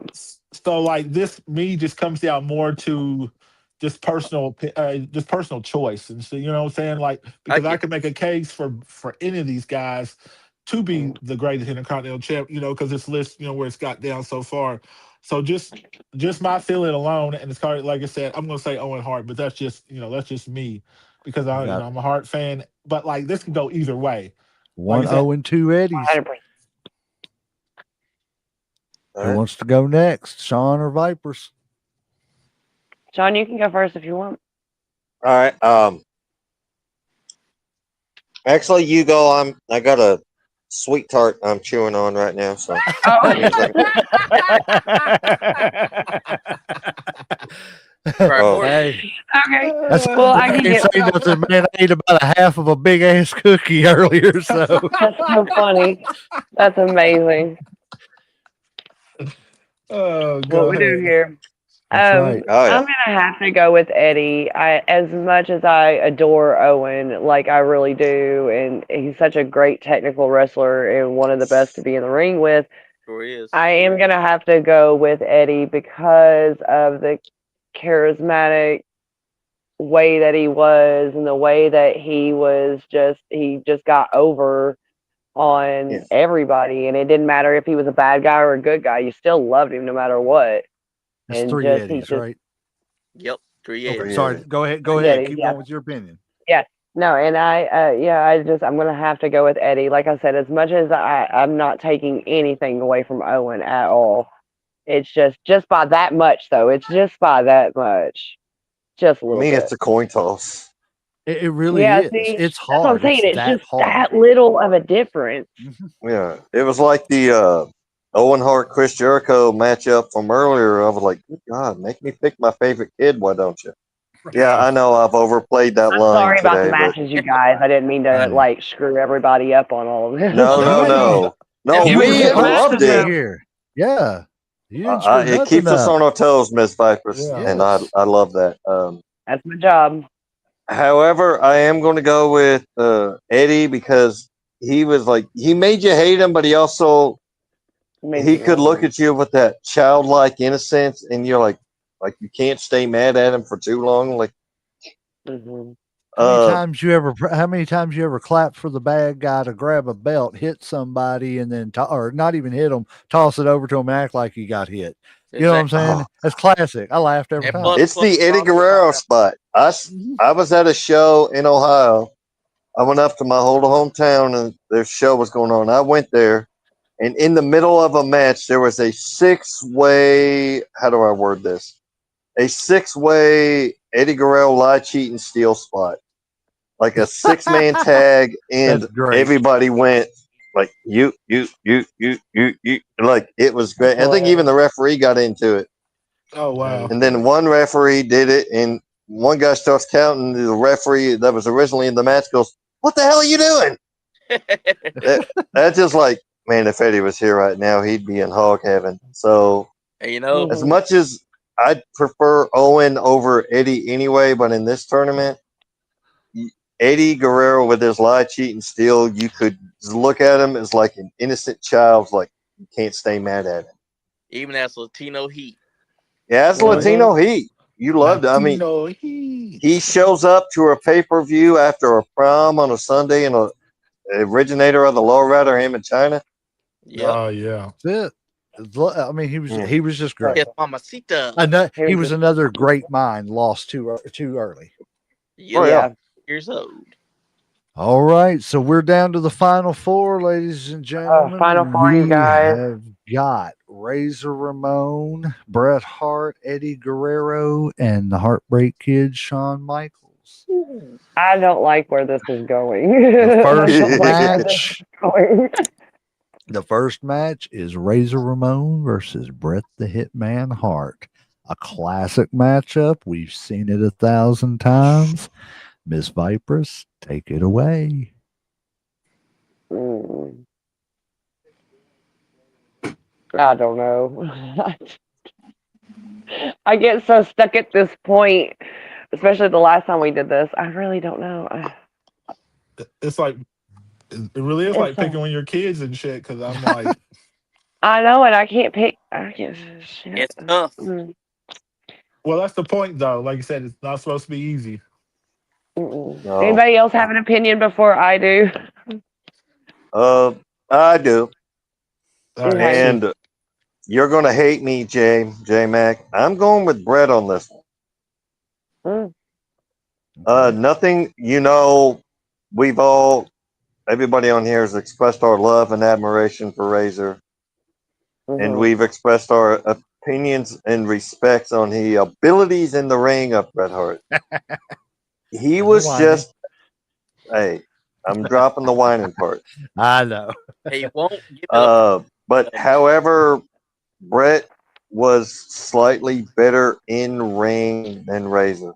Razor was a great mind. He would do great if he was still alive on any creative team known to man. He Oh, I've yes, said sir. that. I've uttered that 50 underrated, million underappreciated, which I think a lot of that we've kind of glossed over why he was in that situation, Mm. in his earlier life. Yeah. But he was a great mind, and we got Crow Sting, we got Sweet Chin Music, what became Sweet Chin Music. So I'm giving this one to Bret Hart. I'm going to have to give it to Bret Hart, too, because even though I love Razor Ramon, Bret Hart was the better in-ring performer. Vipers, like, I kind of agree with both of them. I think that Brett has the more. I don't know. I don't think either of them has more, but I just think that Brett is just a little bit better than Razor. Especially So I'm gonna have to go with Brett. Well, that definitely puts Brett into the finals. But let's Final. hear. We know Uncle Slam's got Brett, but let's hear your reasoning, Uncle Slam. well, the messed up part was I think I was actually going to lean towards Razor on this one. Really? I Ooh, swear to really? you, and I'm glad y'all said Brett because that made it so much easier for me to kind of like. Right.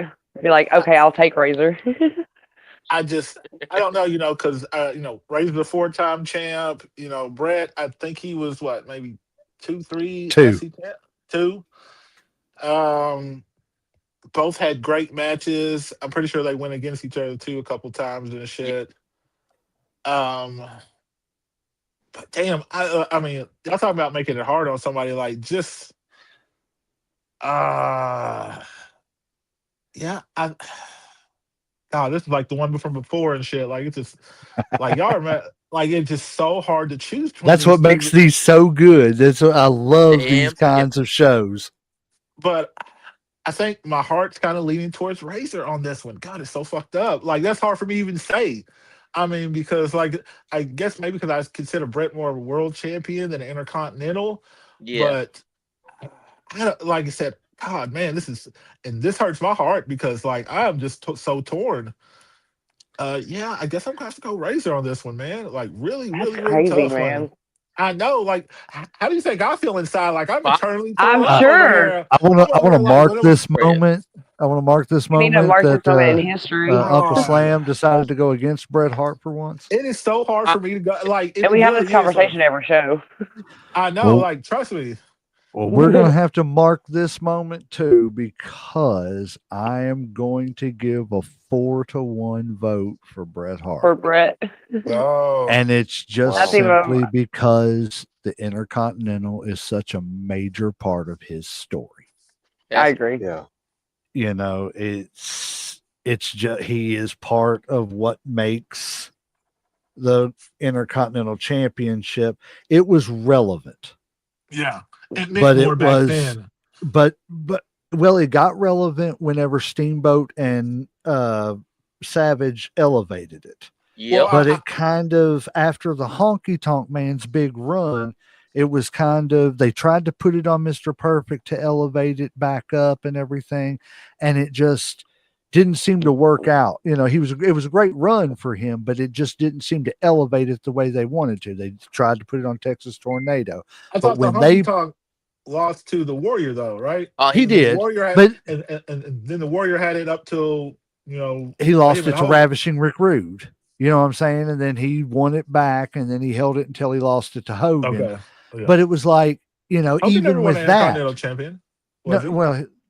well, he lost to Ultimate Warrior, and Warrior Okay, had to yeah. relinquish the title Yeah. because of Okay, yeah. thing. You're right. But it never felt like it got elevated back up from that WrestleMania 3 match at that point. But when Brett took over it, and it was Brett versus Mr. Perfect at that SummerSlam, there was something special. That match was promoted all to hell. Before co-main events, it was almost a co-main event. And it was like, there was just something about when Brett won it that it was like, oh, that's a title we got to start going after again,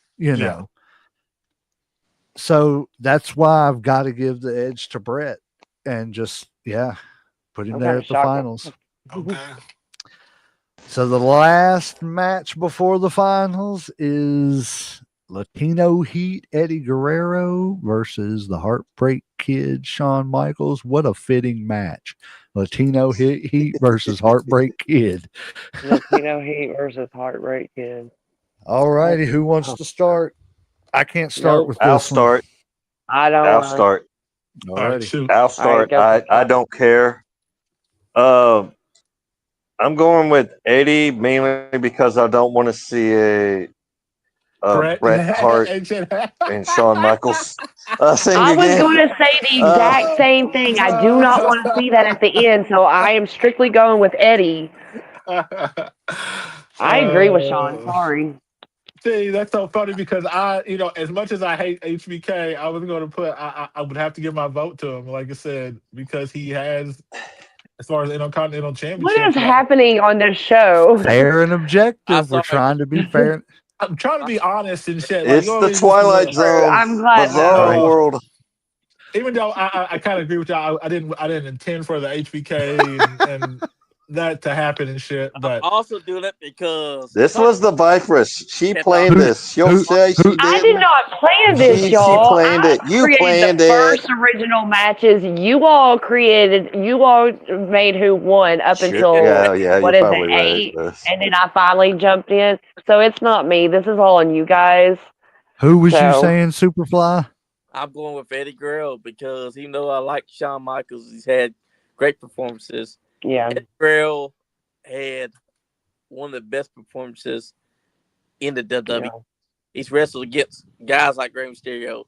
He's wrestled against Chavo Guerrero. He's wrestled against a who's of talent. Eddie Guerrero for me. I have to give it to HBK. And it's not just because of personal reasons. It's, again, because of the fact that it was just the relevance around his time of having the title. I'm not saying that Eddie's wasn't, relevant or anything like that, but it was HBK and Shawn that were going out every night and putting on the best matches at the mid-card level.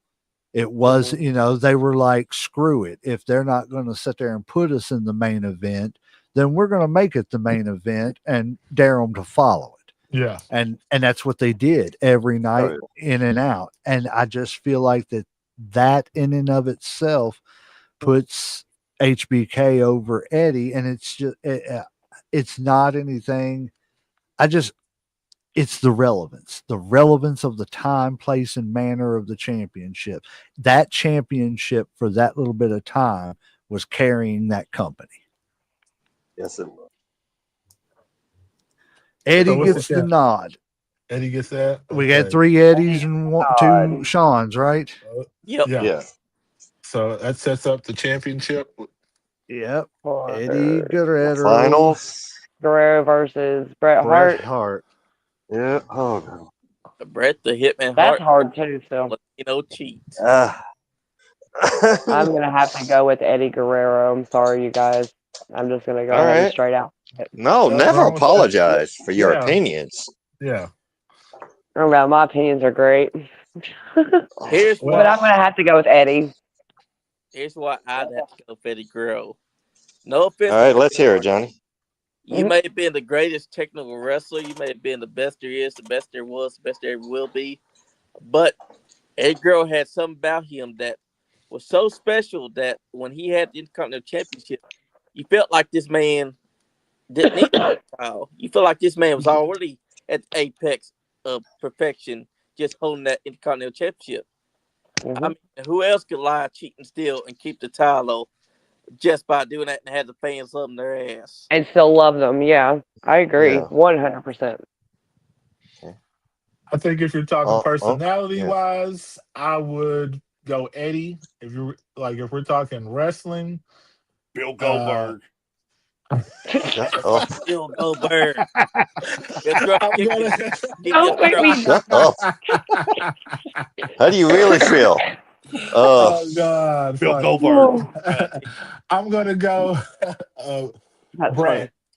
I think he just had better matches as at a, as the champ or whatever when it comes to IC title.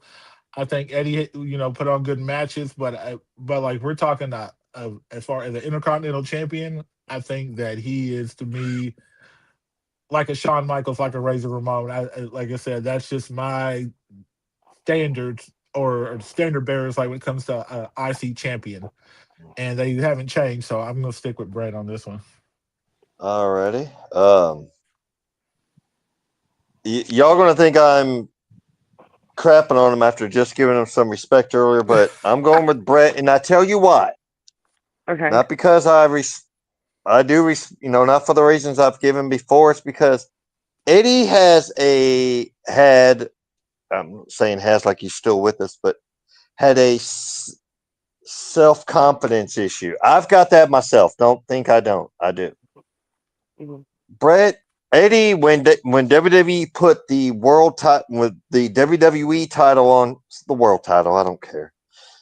Put the main big The belt big on him. title. He was still unconfident, and he almost was going to call Vince when they were going to take the belt off Batista and put it on Eddie before the night that he died. There was a Yeah. double shot. They were going to tape Raw and SmackDown and the live show the day Eddie passed away, which was actually 30 years ago from yesterday.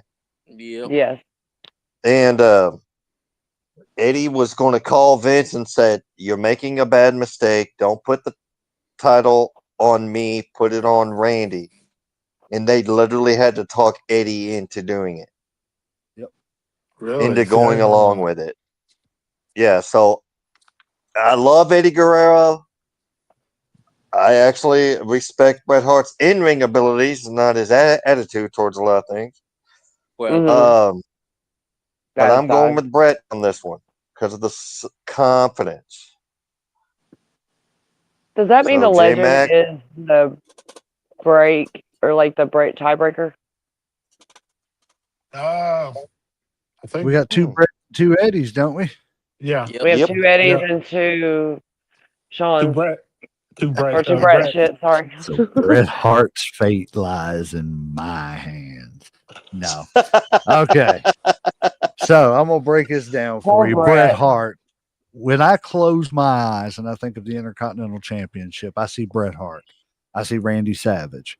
I see Shawn Michaels. I see Razor Ramon. I There are certain people. I see Owen Hart. There are certain people that just come to mind when I think of this championship, and it's not a very long list. And Bret Hart is one of those people. I won't say he's on the Mount Rushmore of it, but there's definitely, if there's a hall of, statues for the Intercontinental Championships, he's got one of the first statues in there. You Yeah. know, when it comes to Eddie Guerrero, no, I don't think of Eddie Guerrero completely as an Intercontinental Champion. He had great runs. I'm not, denouncing that. But I think the greatness of Eddie Guerrero was the fact that it didn't matter if he was world champion, didn't matter if he was Intercontinental Champion, European champion, light heavyweight champion, tag team champion. if he was a champion, he could figure out a way to elevate that championship while he had it around his waist at least. Yeah. You know, but if I had to break it down, and that's and like you were saying, with his confidence, that was still a genius thing of him. You know, for him to have the confidence issues, but still know how to go out there and elevate a championship again, at least while it was around his waist, make it relevant.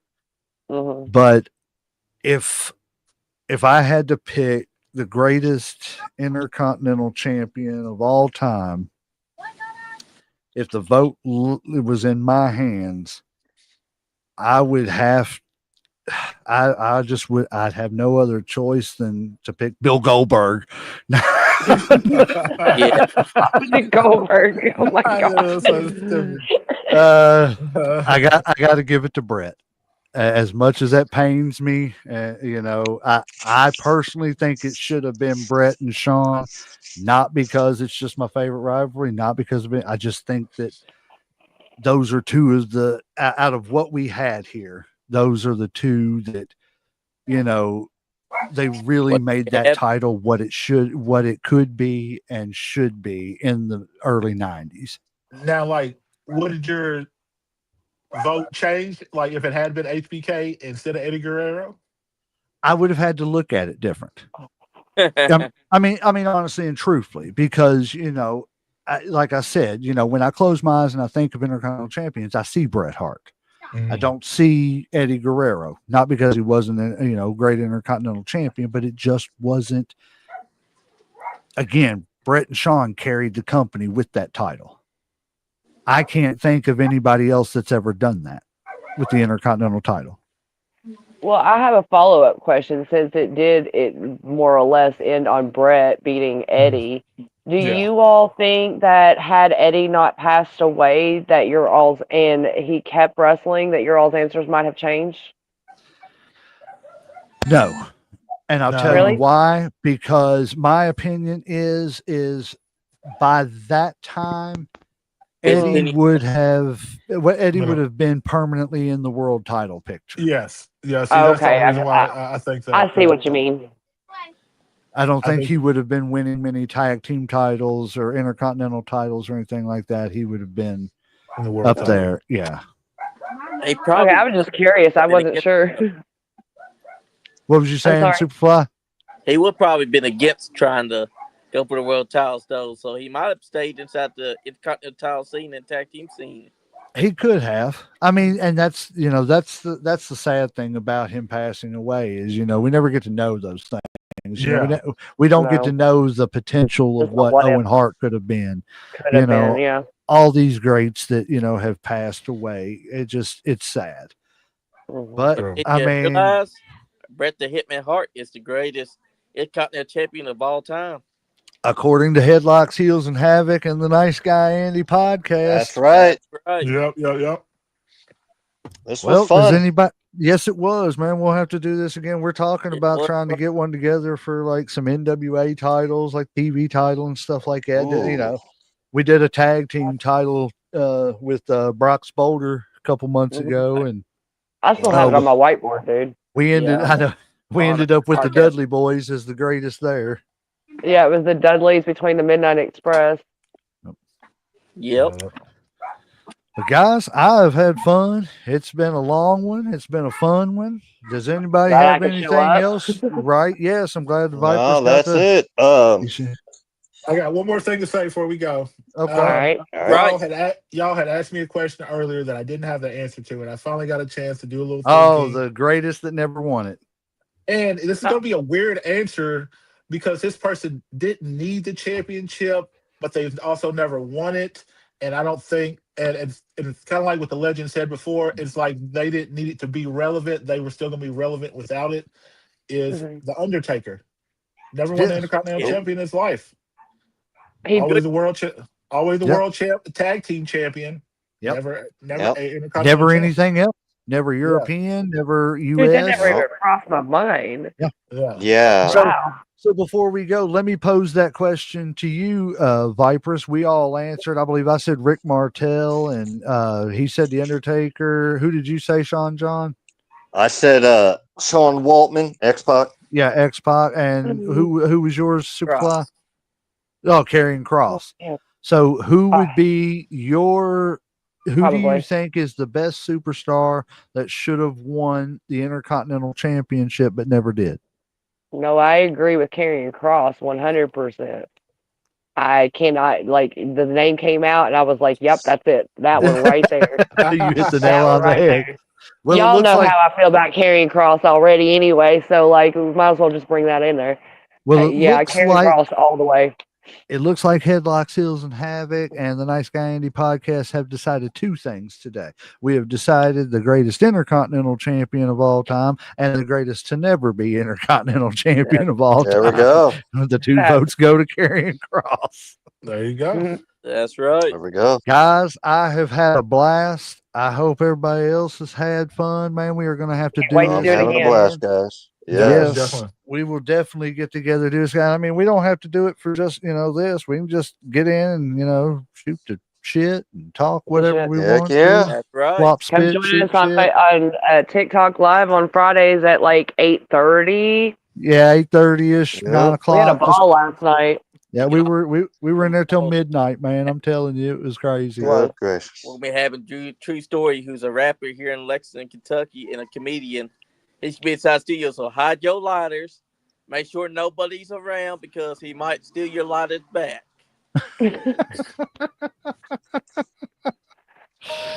Yes, sir. That'll be at 7 p.m. or 8 p.m. I'll be getting with him to check out what time he wants to be on. Sounds good. We will definitely All check it right, out. brother. What platforms? It'll be on YouTube, Facebook, Okay. Twitch, and it will be getting added to Spotify down the line. All right. Sounds good. What about Kick? Yes, it's on Kick as well. If Andy can remember his password and get it back on there. All right. Well, guys, I believe if that's it and everybody ain't got nothing else, that I referees got hit nothing that else. referees hit that 3 count, so we will ring that 1, damn bell. 2, 3. Ding, ding, ding.